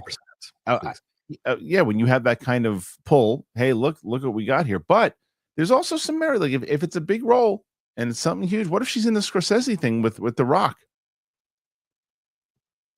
Yeah. Maybe he said, listen, check this out. But I think the movie already started filming. I don't know. I wouldn't be surprised. I mean, that's the way you go in there. The Rock massages you to get to a role, but that would be something where it doesn't feel like she earned it. It feels like The Rock gave it to her. Right. Yeah, I can understand that. Anyway, what that had to do with Shogun, who knows? But what do you think about season 2 of Shogun? Do you think it is something that should be done? Are they grasping at straws here just to keep their ratings up? Put your thoughts in there and let me know. All right, we're going to get to your questions. As I said, we got to try to get to for Rocha. He's got a hill to climb. He had set it up really, really well for himself on Monday. Roxy came back swinging, and now he's got a top 151 going into the question round. Last week you had 32 or 30 or 33 going into it, and you ended up doing really well on Monday. Actually, now you have 37. Pretty damn good. Pretty damn good to start. The question is, can you hit the big numbers there? But before you do, you got stuff going on your channel we want to hear about. Yeah, head on over to the Outlaw Nation, youtube.com/John Rocha says, or just type in Outlaw Nation Rocha in your search bar there to find us and subscribe to us. We're just about to cross 38,000 subscribers, building slowly but surely there on that channel. And I'm going to dropping my non-spoiler review for Thunderbolts, probably at 3:00 Pacific time. And then tomorrow we've got Hot Mike. We'll be reviewing the Jedi Way. We'll be reviewing Andor, last night's 3 episodes of Andor, which we haven't even talked about on the show. And then the Geek Buddies stuff will be coming on Friday. So there's a lot of stuff happening on the channel. And if you missed Spill the Tequila last night, we came back with our second episode back again, talking everything went on with Sinners at the box office and also Shador Sanders. And this weird meme of the 100 men versus one gorilla who would win type of thing. So yeah, a lot of fun. Where did that come from? Well, it was back in 2020. It was a subreddit, basically who would win if. Yes. And so for whatever reason, someone grabbed it in 2025 on April 24th, put it up, and it just caught fire on the internet. And people with various opinions on both sides of who would win in that situation. I personally think a gorilla would absolutely win. And Winston took it far enough to say, can you imagine 100 Schmodown players versus the gorilla? And it would be over within probably 5 minutes, I would imagine. 5 minutes? That's way more credit than I would have. 5 minutes. Come on. I said this when we're talking to Roxy about it. I was like, if they were all built like Mark Coleman, all the guys, they'd still lose. They still lose. Yeah. They'd put up a better fight than 100 Schmodown players, but like they would, but still. Anyway, let's get into these questions, and we're going to start here with Greenie from Oz, who's really been a presence lately. Thank you, Greenie. Nice. I don't think I'll be able to look at original trilogy Mon Mothma the same again after witnessing her rave dancing and slamming space whiskey shots. Yeah, I know. It's funny. My brother wrote me last night because he's absolutely loving Andor, and said that this had just put Mon Mothma on such a new level of character after this show. Yeah. Yes. There's more to come with Mon Mothma. I know. Sure. Sean McCabe, like the Resistance vibe on Andor. Yeah, me too. Love it. I love the World War II kind of Europe 1939, 1940s thing going on here. It's pretty great. But Star Wars is not about commentary or political. It always has been. Okay. Next one after what were the I want to address the Mon Mothma thing. Listen, your parents were young once, getting drunk in bars, hooking up, having one night stands. This is the way it works. Everybody was young once, and then you get older and you mature, you age, you change, and you grow into the role you're supposed to be. And so give Mon Mothma a little bit of space here, man, so to speak. Okay. All right. Just saying. On No Mothma, bold one night names. stands. All right. Renee Reyes. I'm playing the Last of Us video game. I see why gamers are upset with the casting of Ellie. The character is portrayed completely different in the show. Bella Ramsey doesn't embody the character of Ellie in the video game. I mean, that's a fair assessment. I'm never going to chastise anybody with a comment like that. Okay. Because if there's no hate behind what Renee wrote there, right? That's Renee's opinion. Is that okay? I looked at it. I wanted to see what everyone was talking about it, and I agree. I just didn't think that she is the same person that I'm playing. Now, she's not even saying that she agrees. She just said, I see why gamers are upset. She's not saying I agree with them. She's just saying, I see it. I get it. So basically, even that. Yeah. Either way, we know that Ellie is getting a lot of shit. Either way, I like what Bella is doing. Me too. I agree that I've seen them from playing the first game and then even into the scenes I've seen of the second game. It is a different representation, but is that Bella's fault or not even necessarily fault, but the director would probably go, okay, let's do this instead of that. Because I think that's the maturity level of Ellie is different in the game than in this. I think she's still kind of more on that teenager thing in the show, and she's way more aged and a little bit more mature in the game. Okay. I don't know. I've never played the game, so I don't know. Yeah. From the scenes I've seen, and from what I've heard on Pushback. But do you like what Bella's doing right now? I do. I really enjoy, especially last episode. There were some really great emotional beats with her dealing with what happened in episode 2 of this season, and I really just bought into it even more. And her and Isabella Merced have great chemistry. Just great chemistry as the new twosome, I guess. And so the way they interact with everything, and the way she's got like a lot of Joel in her and a lot of her own stuff in, you see that coming out. So yeah, I mean, this is why you cast someone like this and bring this kind of depth and levels and complexity to the roles that she's playing. So yeah. Buster Barnes. I won't lose sleep if Sergeant Rock doesn't happen, but I am interested in the concept. Also, have you heard that Liv Morgan is a big role in something? I don't know. I don't know if that was sent in before we started talking about all this stuff. I think it was. Yeah, I think it was. But it actually adds some great comedy to the fact that John, if she wins an Oscar, what would you do? What would you do? What would you do if she wins an Oscar before Julia does? Julia was already won an Oscar. Did she win? What she win for Brockovich? Oh, right. Well, good nice try. Nice try. It's 25 years ago. I forgot about that. Take away stuff from her. She's been taking a break. Back Mind talked movies. I saw Revenge of the Sith last night. I missed Star Wars on the big screen. Hearing John Williams over the crawl was soul healing. Will they ever bring the crawl back? Yeah, I think that they will. I think that they did this weird thing, Zach, and I don't know why they did it. Like they wanted to just detach themselves from the George Lucas era Star Wars, which I think was such a mistake in general of taking the John Williams music and using it every once in a while, only using the crawl for the big trilogy moments. And I think it was a mistake. I think that the crawl is what it's Star Wars. The music you can have original music. Little Ludwig has done, right? His original music is great, but I think like the thing, even though I'm not a big like Ahsoka series fan, I love what Kiner did with the music there because he's the only one that combined the music of John Williams and his own, and that's what you got to do. How it wasn't, I'm telling you, John, it was a criminal offense that it wasn't in Obi-Wan, John Williams music. Criminal. What a major. Don't use the music. Let's do our own thing. Boo. Big boo. But yeah, they'll bring the crawl back, I think. Dingus McNally. After seeing Thunderbolts, what do you guys think will be its total? What do you think its total worldwide box office will be by the end of its theatrical run? I'm going to say 380 to 420. Yeah, I'd say probably 350 to 400. Yeah. Because I just don't think it has the name recognition unless it catches fire. Again, this is all in. Don't quote us and come back at us with those. I predicted all that nonsense. You never know what's going to happen. And so if it catches fire, just like Sinners did, which no one predicted, by the way, then it could get 5 to 6. You just never know. But I just don't think people have the character familiarity with these characters. So I think 350 to 4 is believable. I might could overshoot with 420. Zeus Fleming, give me a Ryan Coogler Static Shock movie. I want to see Ryan Coogler just do it. I think he's earned it now. Just do original stuff. That's all I want to see. I want to see Ryan Coogler doing original stuff. Also, there are other black filmmakers. Like, this is what happened with Spike Lee. They're like, Spike Lee for everything. And it was like, no, man, I'm walking through the door so other black filmmakers can come behind me to do stuff. And I think Ryan is Static Shock a black character?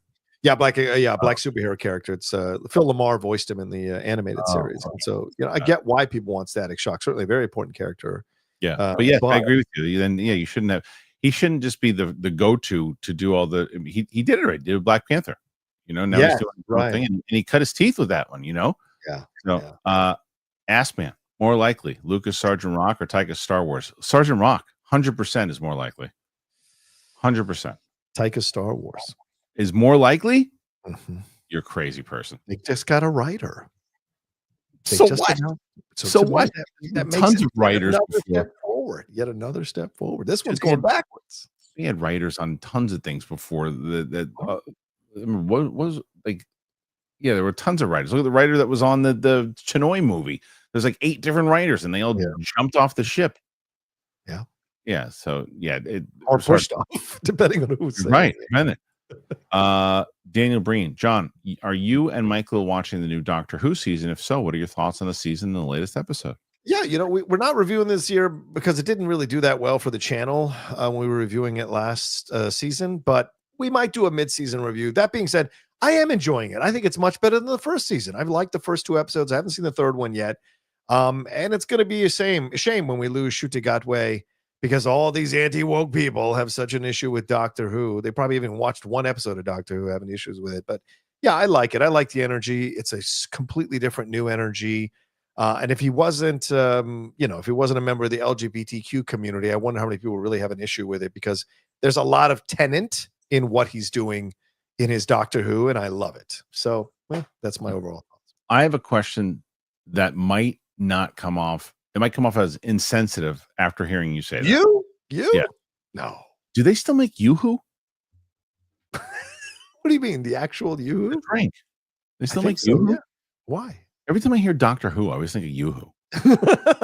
Every time. I get thirsty for Yoo-Hoo. I haven't had a Yoo-Hoo in probably 15 years, 20 years. But I want some Yoo-Hoo. Yeah. I want to try it again. Dr. Yoo-Hoo. Mike Joyce, who would you cast in the Yoo-Hoo movie? Kool-Aid movie.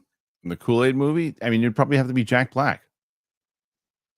I can't make a joke about it because I don't know where we are in the studio and if they've revealed that. So I'm not going to spoil it. Do they actually cast someone as a Kool-Aid? Oh, yeah. That is coming. That episode is. Oh, that's hilarious.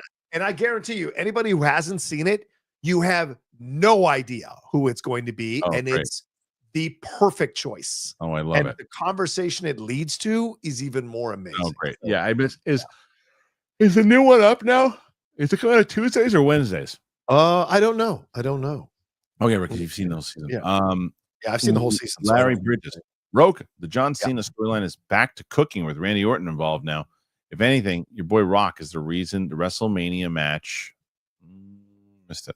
Oh, here you go. Wasn't what it was supposed to be. Apparently, there were plans to turn John heel at WrestleMania, but The Rock wanted to force himself into the storyline. Where did that come from? It's all who you want to believe.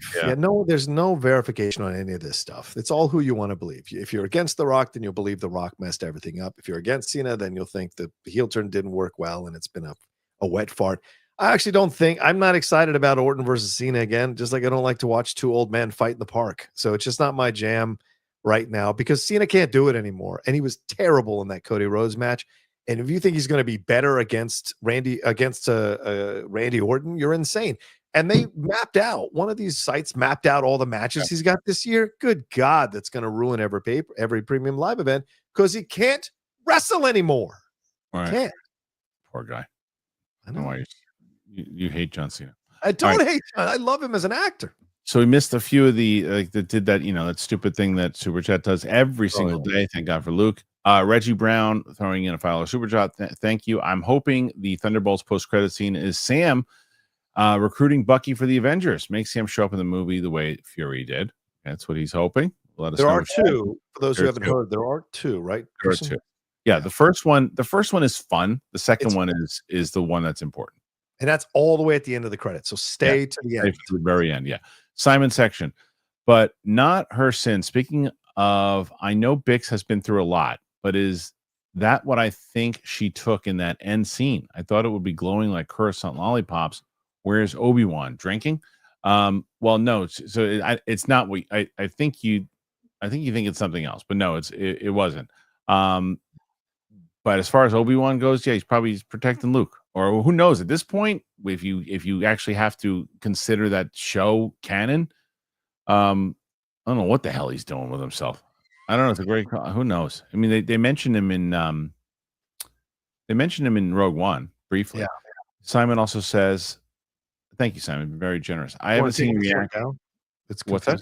Oh, you want to sorry. take the originals down? Yeah. Sorry. Let me find it. Simon says, I haven't seen your reactions to Andor episode 4, 5, and 6 yet, but what's up with that scene where Mama's boy walks in on that dude having his Avengers Galaga game, or he's placing his nostalgic bets that Sith beat the Queen? Yeah, which you haven't seen. Oh yeah, I liked I really like what they're doing with Cyril. I like how they build up Cyril. I really dig it. Yeah. Him and Deidre are like, quietly my favorite type of couple to follow this season. 100%. Hank Pym, if they can revive Cross's career, it'll be a miracle. He was great on NXT, but main roster failed. I'd like to see him get a Brian Pillman type gimmick. Me too. He also follows up and says, Yeet, if Pat beats Gunther, I think I may never watch wrestling again. Having the match alone is insane enough. I can only suspend disbelief so much. Are they actually wrestling? Yes. Why and when? Because Pat McAfee suffered a PR nightmare when he amplified those accusations and that story about that young girl and her relationships and sexual exploits. For Shannon Sharp. He got a lot of trouble for that one, for that college girl. And so they're trying to change the narrative around him because that's what these people do. And so they're having him fight Gunther because he choked out him and Cole. And I saw that. And now he gave an interview where he's giving a lot of money to charity. It's all McAfee's a douche. He's a douche. You don't like him, huh? Oh my God. I've seen through guys like that my whole life in the military and in college. I've known and met guys like that. Douche, man. Okay. Larry Bridges wasn't what it was supposed to. Oh, we did that one right. Okay. Thank you, Larry. Larry, John Cena is the GOAT. We're 17. I never understood when anybody could actually say that he's the GOAT. I think he's top 20 in my opinion. But go ahead. I think as far as superstars go, as far as what he accomplished for the business, he's in the conversation. But no, as far as mine goes, no. Buster, one Cena memorable match, not one. No. Buster Barnes, I've cast Liv Morgan as my wife. Contract pending. Understood. I get it. Buster, you couldn't handle Liv Morgan as your wife. You'd lose your mind. Hank Pym, with you the way, Rocha, with you all the way, Rocha. Harloff's a Liv Mark. No, he said with you all the way, Rocha. Harloff's a Liv Mark. No, I'm not. She's a good heel personality. Thanks to Dom and Rhea, but I don't see her as a top 5 woman. It's not what I'm saying. Great. Now, this is what I said beforehand. I saw people go, what? When it came to Becky, do I think she's a bigger superstar than Becky Lynch? No, I don't. No. Do I think she's a better actor? Yeah, she's a better actor. Do I think she's an overall better WWE superstar? No, I don't. But I think she's a better actor. There are times I see Becky and I'm like, she's overcooking it. She's not a great actor. There's a reason why. That's what I'm saying. That's what I mean. Actor and performer are different. I saw people going, what are you talking about? Better than Becky Lynch? I didn't say superstar. I said actor. There is a significant difference. Who tunes in to what they're doing? And sometimes Becky overcooks it. It's no lie. She does the heavy breathing. Yeah. I am Savvy Mike 96. Support for Rocha and Kristian. Fair enough. 53 thus far, John. 53. Oh, nice. And only 100 more to go. Only 100 left with 40 minutes left. And Mike joins and becomes a member. Thank you, Mike. Nice. Good time to become a member right now. All right. So right now, again, 53. Is there a world where John can get 100 to tie Roxy? We'll see. Okay. Grim Bear 13. I guess I should use this before the month ends, so just send him some love. I appreciate you doing that. Yeah, if you're a member, you get one super chat per month. It's pretty great. Matt, do I need to see Brave New World first? Nah, Nope. not really. I mean, there's a couple of mentions of certain things that happen in the movie, but not that it's like imperative to see the movie. Black Widow is the one. I would tell you in order of, if you throw Black Widow, Falcon and Winter Soldier, and Captain America, what's the most important to see? It's no question. It's Black Widow number 1, Falcon and Winter Soldier number 2, and then Captain America. You don't even have to say. All really, you need to know about Brave New World is that Bucky ran for Congress in Brave New World, and that applies to what's going on in Thunderbolts. And the fact that this is in the trailer, so it's not a spoiler for the Red Hulk. Oh, right. Yes. It's like I mentioned that. I get Old Man Mike. Hey, Rocha, where's your Lackey the Poutlaw been? Where has the Poutlaw been? We haven't seen the Poutlaw in quite a while. Yeah. Bail. Tyler, FSU question. What are your thoughts on Castellanos? Who can't be worse than DJ you, that's for sure. I don't know what that means. Castellanos? Is that did he get in trouble with FSU?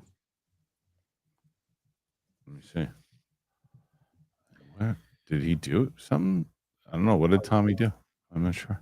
Oh, he's our new quarterback, Tommy Castellanos. Yeah, you didn't. Oh, I didn't know that. Okay. Yeah. I mean, he's become a leader on the team.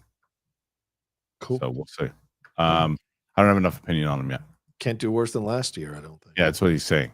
Yeah. So Mike Joyce, Dune 1 and 2 double feature in theater, 725. You going? No, I won't be going, but I envy people who are. Oh, yeah. Kalinowski, they always shits on the Dune movies, and this shows. Yeah, he shits on him. He's an idiot. Such a good movie. It's great. Simon Section, Cindy Crawford acting in Fair Game. Hello, I can beat that. Cindy singing with Ray Charles in a Pepsi commercial. Yeah. No, it was because here's the difference. That commercial is about a minute and a half, 2 minutes long. So full movie you're talking about, and what's she wearing in that Pepsi commercial? I have better luck finding the Star Wars Christmas special on YouTube. There's a reason for that. Yeah, it has nothing to do with anything except it's a 2-minute commercial. You can get over it. 5 minutes. I mean 5 minutes and 2 hours of watching her in Fair Game.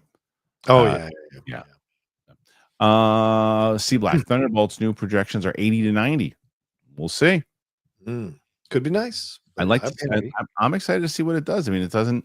It really did. It does. You're right, though, John. It depends on that drop off of Sinners. Yeah, it really does. Yeah. Old Man Mike, 100 men versus a gorilla. Just fists. Who you got, gorilla? Not even a question. Yeah, gorillas. Jenny Lynn, YouTube member. Thank you, Jenny. Amazing. Go, pal. Fair Game is one of the movies I saw with friends in high school and siblings, cousins down to 10 with a specialist and species. Good times. Yeah, I don't remember who I saw that with, that movie, but I remember seeing it because, again, like I said, like the guy called me a Liv Morgan mark. I was absolutely a Cindy Crawford mark. 100%. Who wasn't like that? Oh, I mean, God. Didn't she get with Richard Gere? Didn't she date him for a long time? And then long time.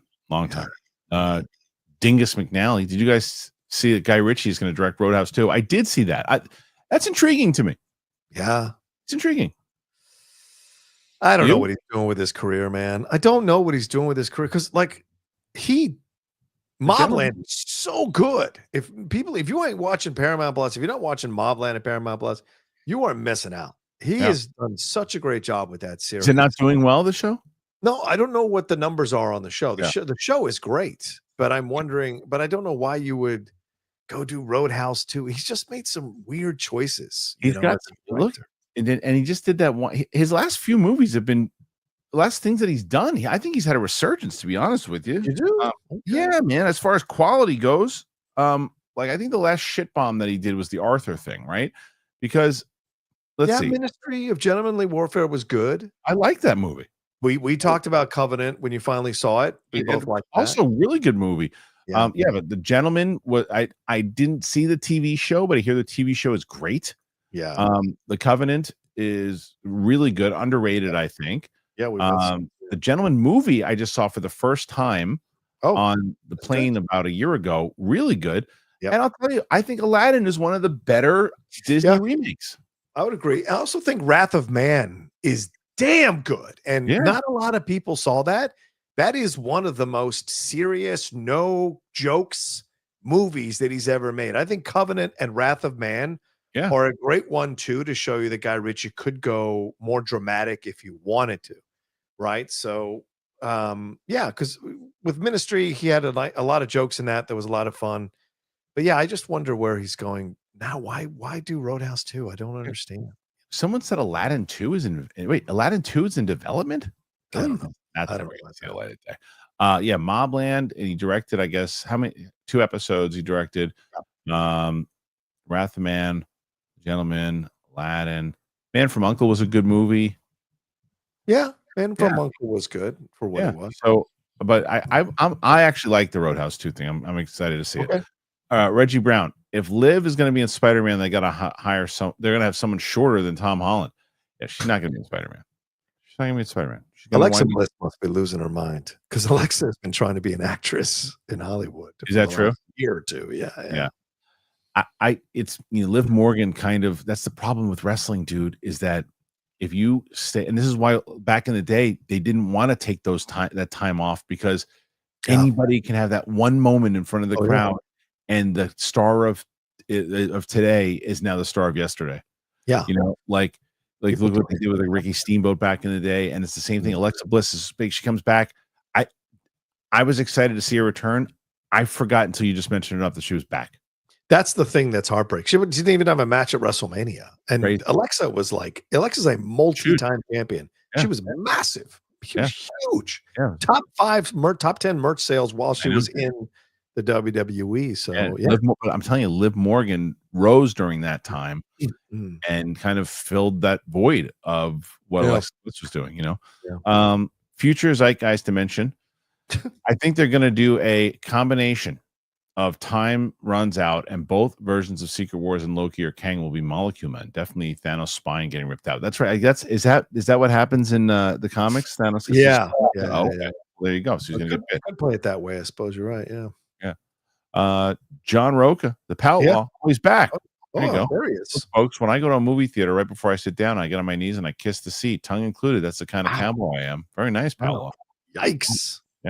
Alex, the Rock picture. How dare you? It's a good picture. Very much looking. Look at that. You know what? I'm going to go back to that picture. Okay, Look at that. You took a picture with that guy. You gave him the belt, the championship belt. You had a great photo with him, and now you take shots at him anytime you can. That's not true. Not anytime. Alex, very much looking forward to the Hulkling being in the MCU. I hope they go the predictable route and cast Kit Connors, because Joe Locke and him have great chemistry, and he does give off Hulkling vibes. I don't know enough about Hulkling to really say how invested I am, but what I do like what the MCU has been doing lately has been going a little darker. Yes. They went darker in Daredevil. They go darker in Thunderbolts. Yes. Let's stay with that. Yeah. Let's stay with that. Let's go away from singing planets, shall we? God, that was bad. Hulkling, I don't know. We'll see how that all plays out, because right now in this world where everyone's against a lot of things, I don't know how much Hulkling will be a part of the MCU, but we'll see. Do you know that during that singing planet scene, I wish that there was people that had a case of Yoo-hoo that they could fire at my skull and put me to sleep? I feel like you're trying to get Yoo-hoo as a sponsor of the show. I didn't even know they existed until an hour ago. Okay. GoPal. Also, I don't get the Mission Impossible 2 hate. I don't hate it. I just don't like it. I recently watched it and still love the John Wooisms, and Thandie Newton is the hotness. Not Face Off, but close. It's just when you compare it to what that franchise actually is, that franchise becomes intellectual. That's what I like about it, and that is not an intellectual movie at all. I'll tell you the problem with that movie. John Woo is directing an Eastern film with Western actors, and it doesn't work. The energy is not the same. The performances are not the same. If he had directed that with all of his Eastern, his Asian actors, that film would have been fantastic. But because it's Tom Cruise and Thandie Newton, and you have who was the guy that was supposed to be Wolverine, Doug Ray Scott, who's probably the worst villain in the Mission Impossible franchise. It's not that good of a film. It's good action sequences, but the film overall is just not good. Armada 100 chickens with Mike Kalinowski. Who wins? Mike would win. Yeah, Mike's got an anger side to him. Oh he does. Give him a hockey stick. It's over. And then he follows it up. Old man Mike says, "Hey Armada buddy, look at me. F them chickens." Exactly. Mike would be pretty formidable opponent against chickens. Gopal, at least Shogun has Japanese history to work from. That's true. I worry about the writers getting the same level, but more, I'm sad some characters won't come back. Yeah, I mean that's always how it goes, right? There's one character in particular that I love that is not going to be able to make it back, obviously, because that character is dead. Zeus Fleming. LOL. Then Roman Reigns was in Hobbs and Shaw spinoff. He was in that. I forgot, but we didn't really do anything in it. He didn't say a word in that. Say anything in it. I think Roman Reigns now could definitely do some really good acting, but not back then. Yeah, but how much depth he has? I don't know. The leukemia kind of, humbles you. So sure, but I mean, can you lock into that on camera? Is there is different? Dingus McNally. You know who I think actually would be a good actor? Not a leading man, but it would be a good actor in like the buddy cop or Sami Zayn. Oh yeah, Sammy could be fun. Definitely in a comedy series, he'd be fantastic. I want to see him and Andrew Santino do stuff together. Dingus McNally, support for the outlaw. Thank you, Dingus. We also follow this up. Future Zeitgeist. My idea, Yusuke Shogun season 2. I mean, I don't know how many years after the first season does that take place, though. Isn't Yusuke the Black Samurai? Right. Yeah, but how many is that within the range? Yeah, Yusuke is the samurai of African origin. He actually did within range. Yeah, but is that within range of the years? It might be, but I don't know if you want to do that because I think he's in the new Assassin's Creed game, and a lot of people are having issues with it. So, like everything in life nowadays. Do you think the Smash is from Nathan Drake? Do you think Smashing Machine will get any awards love if it's good? Iron Claw was shut out. Also, what's the history with Rock and Outlaw? I do think it'll get some love if it's good. Now, how much love? I don't know. And I think that because it's one of those things. What is Safdie's one with Sandler was called what? Uncut Gems. Right. That movie kind of carried on to people like afterwards. It got a lot of buzz, and then during award season, nothing really big happened with it. Yeah. But then it really caught a life of its own afterwards, and that maybe I think those people are like, okay, let's see what his thing is with The Rock, and if it's good, and A24 has a good track record. And as far as what's the history with The Rock and Outlaw, he used to be he turned on him. That's not true. I have stayed the same fan of The Rock I've always been, because when The Rock was good and great and top of the world, there was no one better. My Twitter is at The Rocha Says in honor of The Rock, at The Rock, because he says The Rock says. And that's what the thing is. And Kristian was very kind to have me interview him twice, once for Baywatch, once for Jumanji, and he was a wonderful guy. But what we've seen over the last few years of The Rock is that he can't take a loss. He can't take an L. And he starts to come up with these excuses for the reasons, instead of going, you know what, didn't work out this way, going to learn the lessons, dust myself off, and do better next time. Instead, it's no. Black Adam made money according to this accountant, and we move the zeros here and move this around.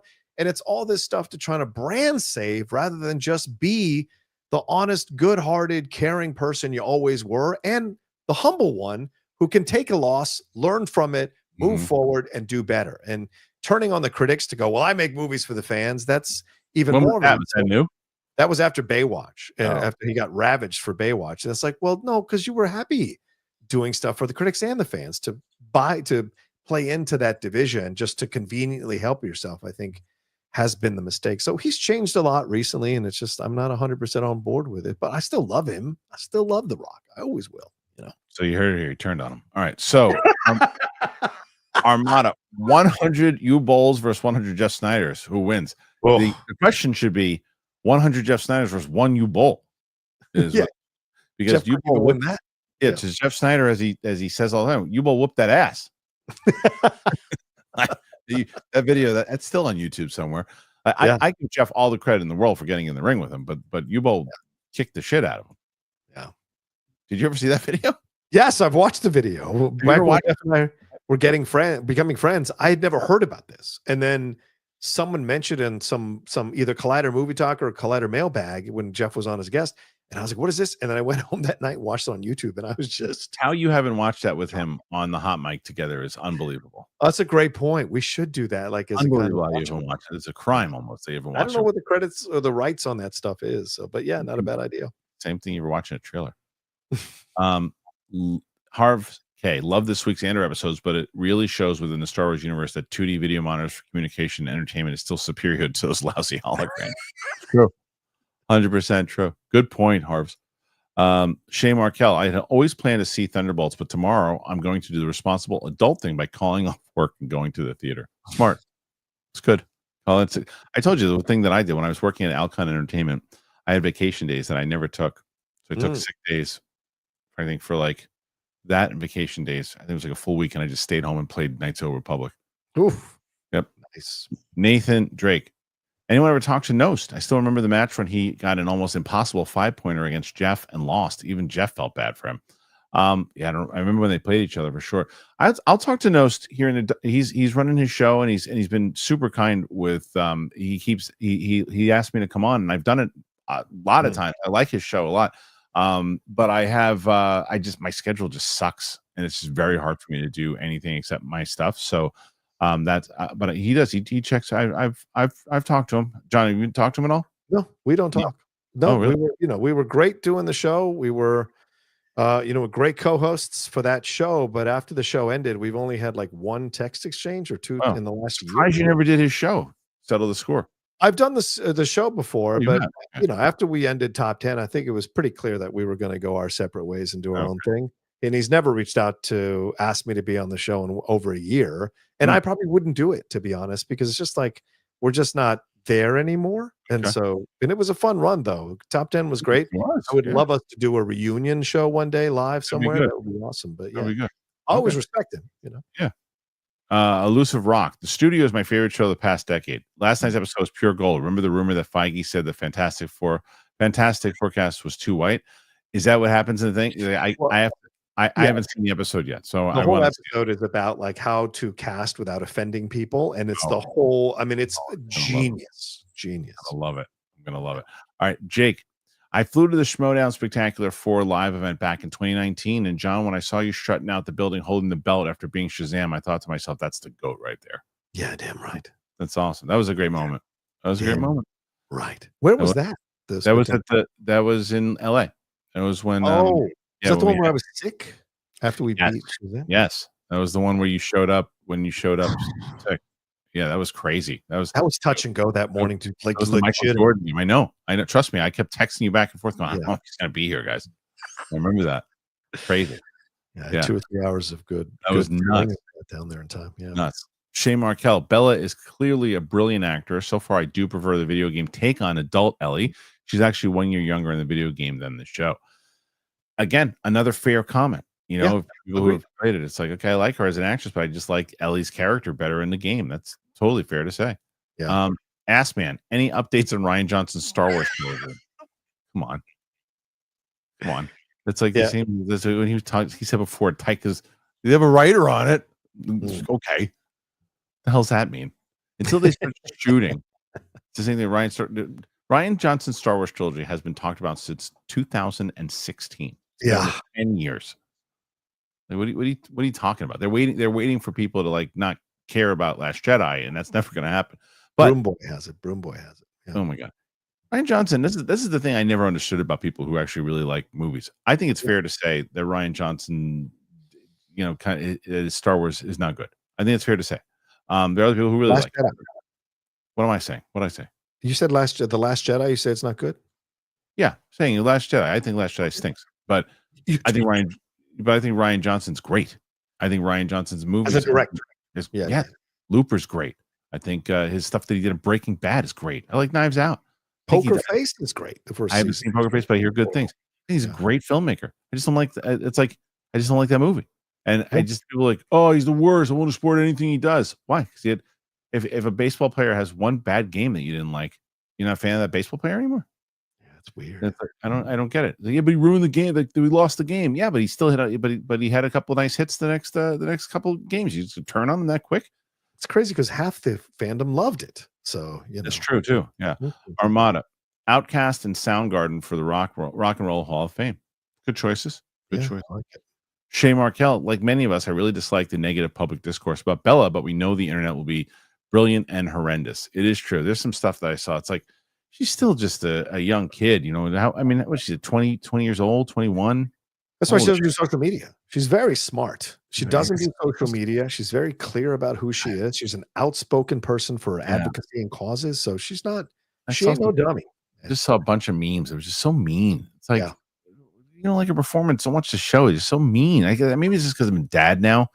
Like, just imagine if that was my kid, I'd be furious. It's like, it's always jealousy. It's always jealousy. She's living her dream. You're sitting at home working at a job you hate with crazy. Probably no girlfriend, no friends. Your family hates you. Like, there's all these people who create negative shit like this. It's because they're just jealous. They're just sad, jealous people. They have to hurt others or make fun of others to make themselves feel better. And what they need is therapy, not social media. Yeah. Like I said, I have no problem with people saying they don't like her interpretation of. Yes, that's fine.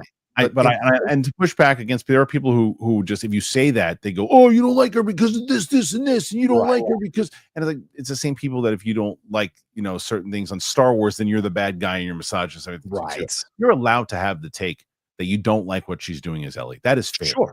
That's an opinion. Absolutely. Right. But to put memes about the way she looks and other things to do it because you don't like the way the character is and the way because she was cast and you like, it's just mean. Because what it boils down to, and I'm going to say this and probably get in trouble, it's these guys who want to have a young actress that they want to be attracted to, that they want to be sexually attracted to, and they're mad that an actress that they don't have an actress they can feel attracted to, and so they're upset about it. And they wouldn't give a shit if it was Liv Morgan as, I'll tell you this, they wouldn't give a shit if it was Liv Morgan as Ellie. They wouldn't care. But because it's Bella and they don't find her attractive, they make these ugly memes about her, which is horrible. It's pretty horrible, the stuff they're doing.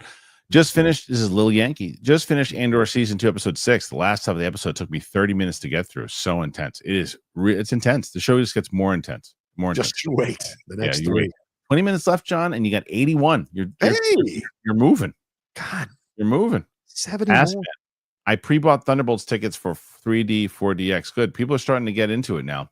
People are starting to. I don't know. I'm so curious for that show on Monday, John. See what it winds up doing. Shay, funny enough, Sam has cured me from disappointment with movies and stuff. Your friend is chill, and now I'm like, it's fine. It's not that serious. Yeah, exactly. If everybody watched movies like Sam, it'd be so much more fun to be on the internet.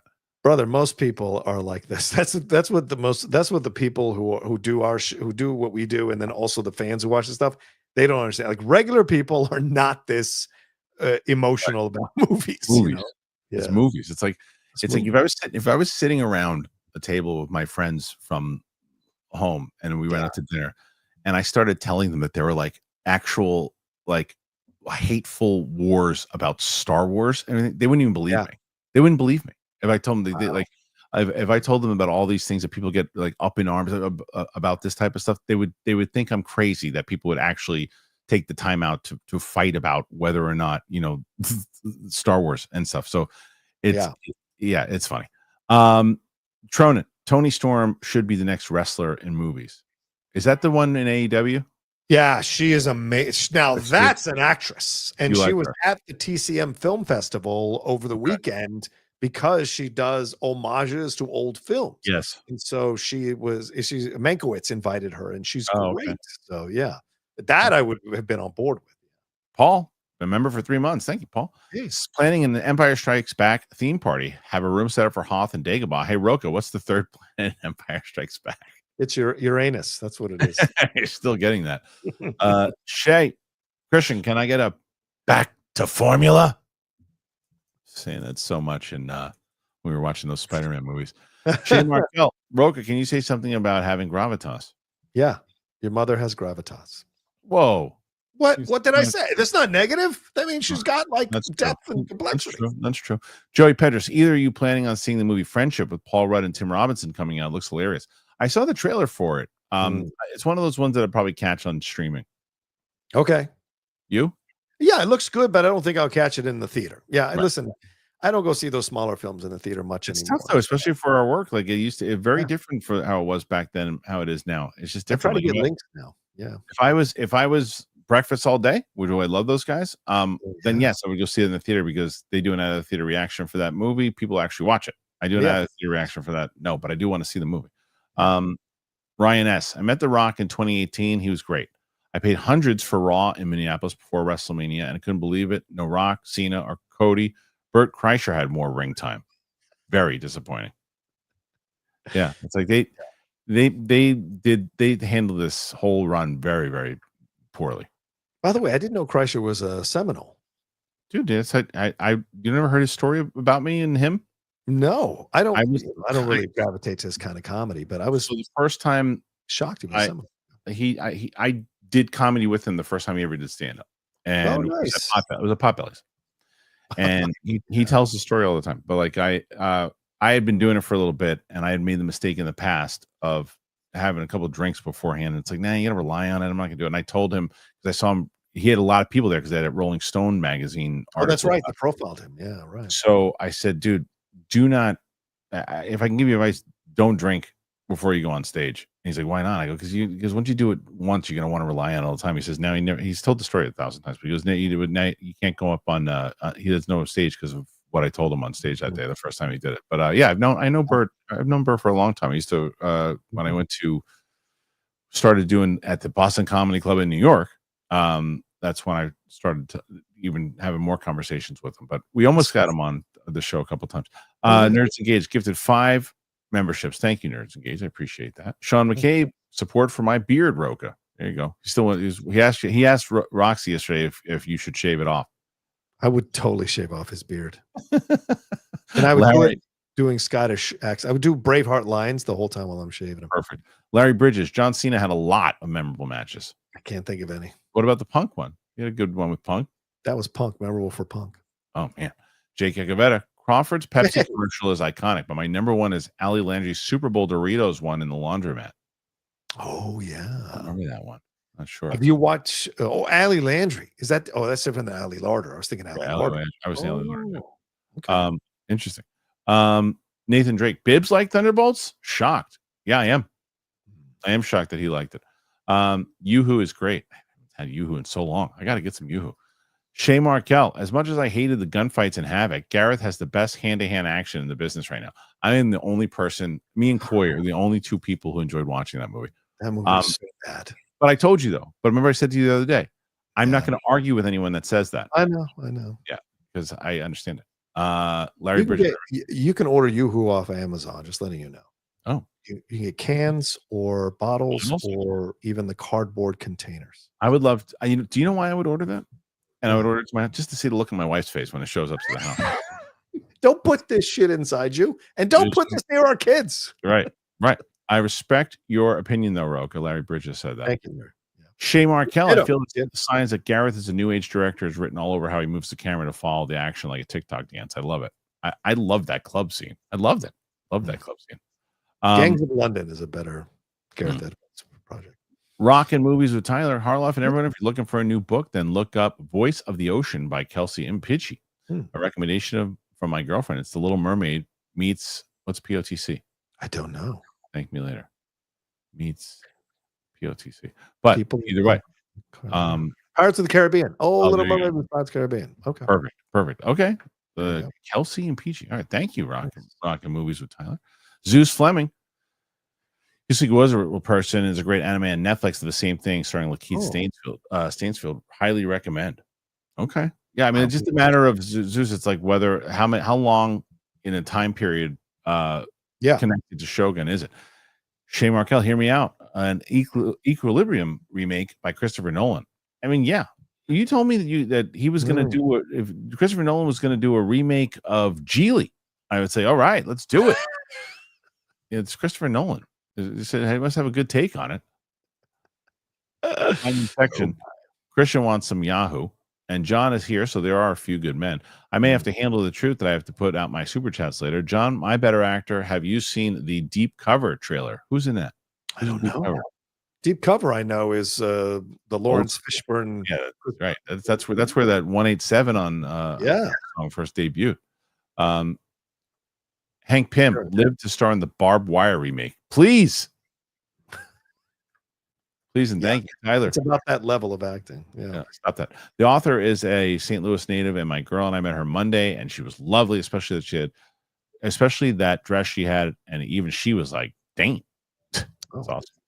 Well, the Deep Cover trailer he's talking about is the new series from Prime Video. It's got 616,000 views already as a trailer. Wow, it came today.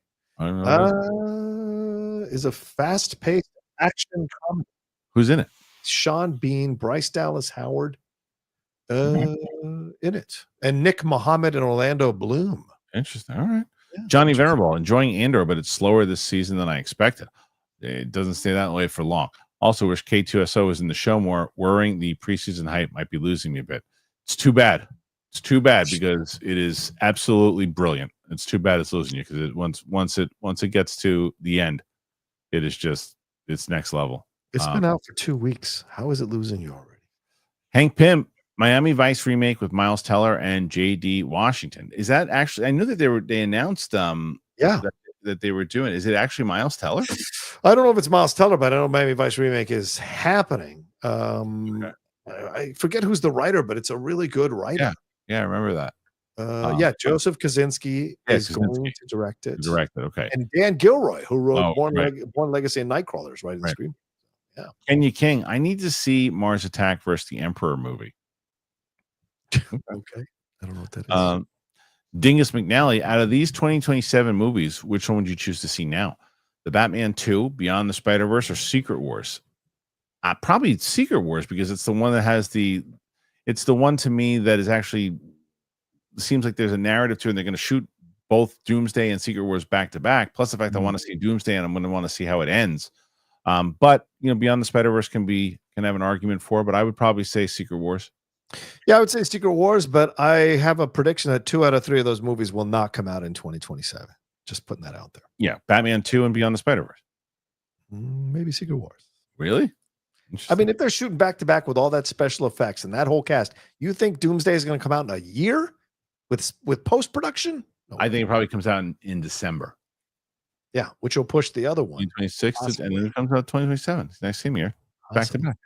JJ Walker, Skywalker, John, who's a non-premier league team that you hate? Oh shit, I don't know. Yeah, I don't know. I don't think that there is a soccer team.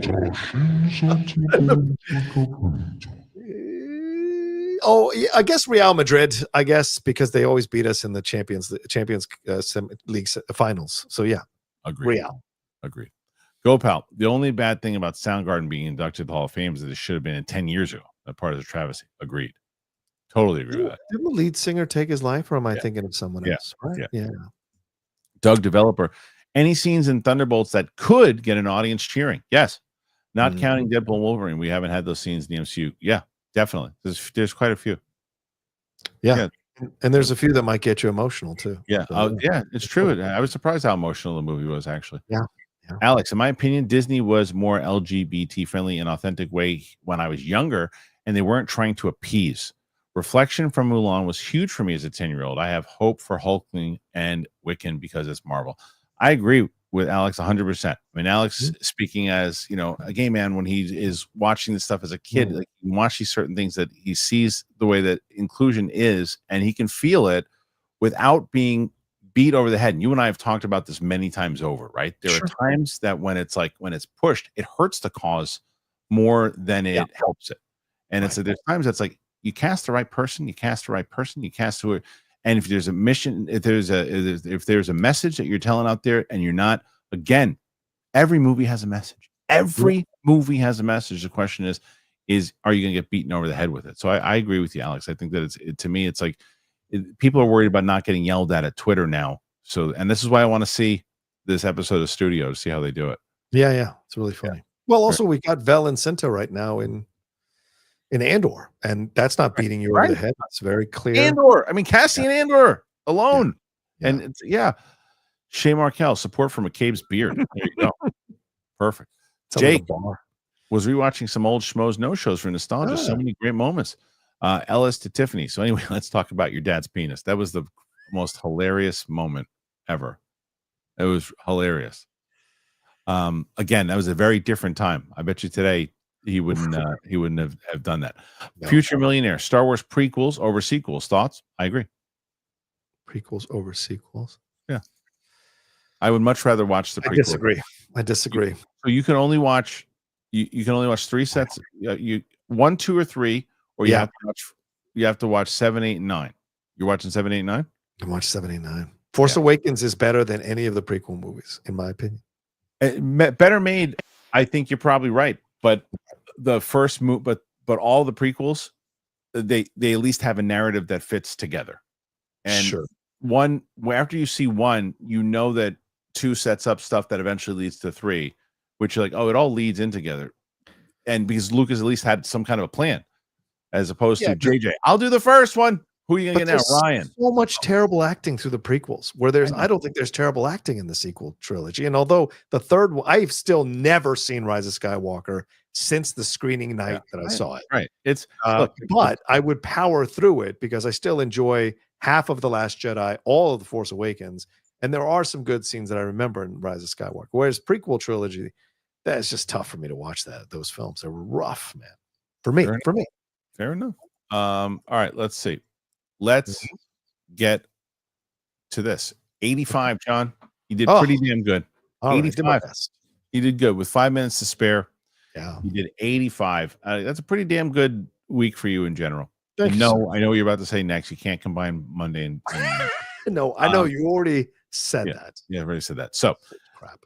All right. Where can they find you? What's going on? Yeah, at the Rocha says, Twitter, Instagram, TikTok, Blue Sky, and Threads. Come and hang out with me, y'all. I'm a good follow. I get controversial, but I also have some fun things to say. So come and follow me there. But my YouTube channel is really where I want to see y'all. Head on over there, youtube.com/John Rocha. Says all the great content going on there, the Outlaw Nation. Thanks, Kristian. Great to see you again. Take care, everybody. Thank you. We'll see John back here on Monday as we will talk about a lot of the box office and things that happened with Thunderbolts over the weekend. Oh, there's one more there. I'll read it. It's John Skonsky. Summer movie people should be on the lookout for. I would say Mission Impossible for sure. Superman and Fantastic Four. Those are the big ones.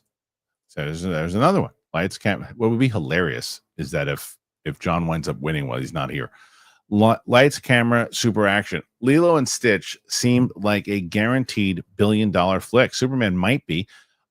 I'll be happy if Fantastic Four First Steps hits 800 million. What's your guesstimate? I think 800 million is between 700 to 800 is a good guess for that one, dude. I think that's a good one. Superman probably again the same thing in the 700 to 800 range, and Lilo and Stitch, it could be one of those huge movies. It really could. It could be one of those huge movies. And I hope it does. And it's like families are going to be all over that thing. I got to get my little one to watch the original animated, but man, yeah, like I said a million times over, it is all about if you can get families into the theater, you're gonna do pretty damn good. Look at Inside Out last year. Look at Minecraft this year. You can get people, you can get those kids into the theater. You can give them something to watch. There ain't nothing for them to watch right now. So that's what I got. Oh, we got some more. I'm just trying. Dingus McNally, when is the Iron Claw reaction coming with Sadie? We haven't done it yet, but I think stop it, Fanimator. I beg of you, stop this. Stop this. Dingus McNally, when is the Iron Claw reaction coming with Sadie? It is going to come in probably after Miracle. She's never seen Miracle, so I think that it's. She asked me about it the other day. I do want to check it out though. So okay, this is you got to stop. You got to stop. Okay. So, I want to thank everybody for being here and appreciate it. Thank you so much. And How to Train Your Dragon is also going to make a lot of money again, because families can go and see it. And because again, How to Train Your Dragon was such a big thing for the kids in general, and you're going to get them in the theater. It's going to be huge. So thank you for being here again. Apple Podcast, Spotify, anywhere podcasts are found. Make sure that you go and you check it out. Please check out that Clips channel. Please check out the Clips channel. I'm going to show you one more time. I'm going to show you, and hopefully you guys check this out. Check this out. It's me on a Clips channel. What's going on, everybody? I've been telling you guys about it, and we always get people saying, hey, where are the time codes? Where are the time codes? And sometimes the time codes just aren't easy to do. Sometimes you guys are doing the time codes and we're posting them. But what we are able to do is take the channel and clip it out. So if you missed this live, if you miss the show live and you miss the segments and you're not able to catch up, well, now you have a clips channel. You can go over there, you can subscribe to the channel, and you can see all the clips. And it's not just the clips from this show, it's clips from interviews that I've done and other things. We're trying to build it up. We're trying to get to 10,000 soon. I think we can do it. We're closing in on 9. So hopefully you guys will go on over there, check it out, subscribe to the channel, and I'll see you over there. So again, thank you. Be part of that clips channel, and we shall see you guys soon. Thank you very much. Appreciate you, and we'll see you on the flip side.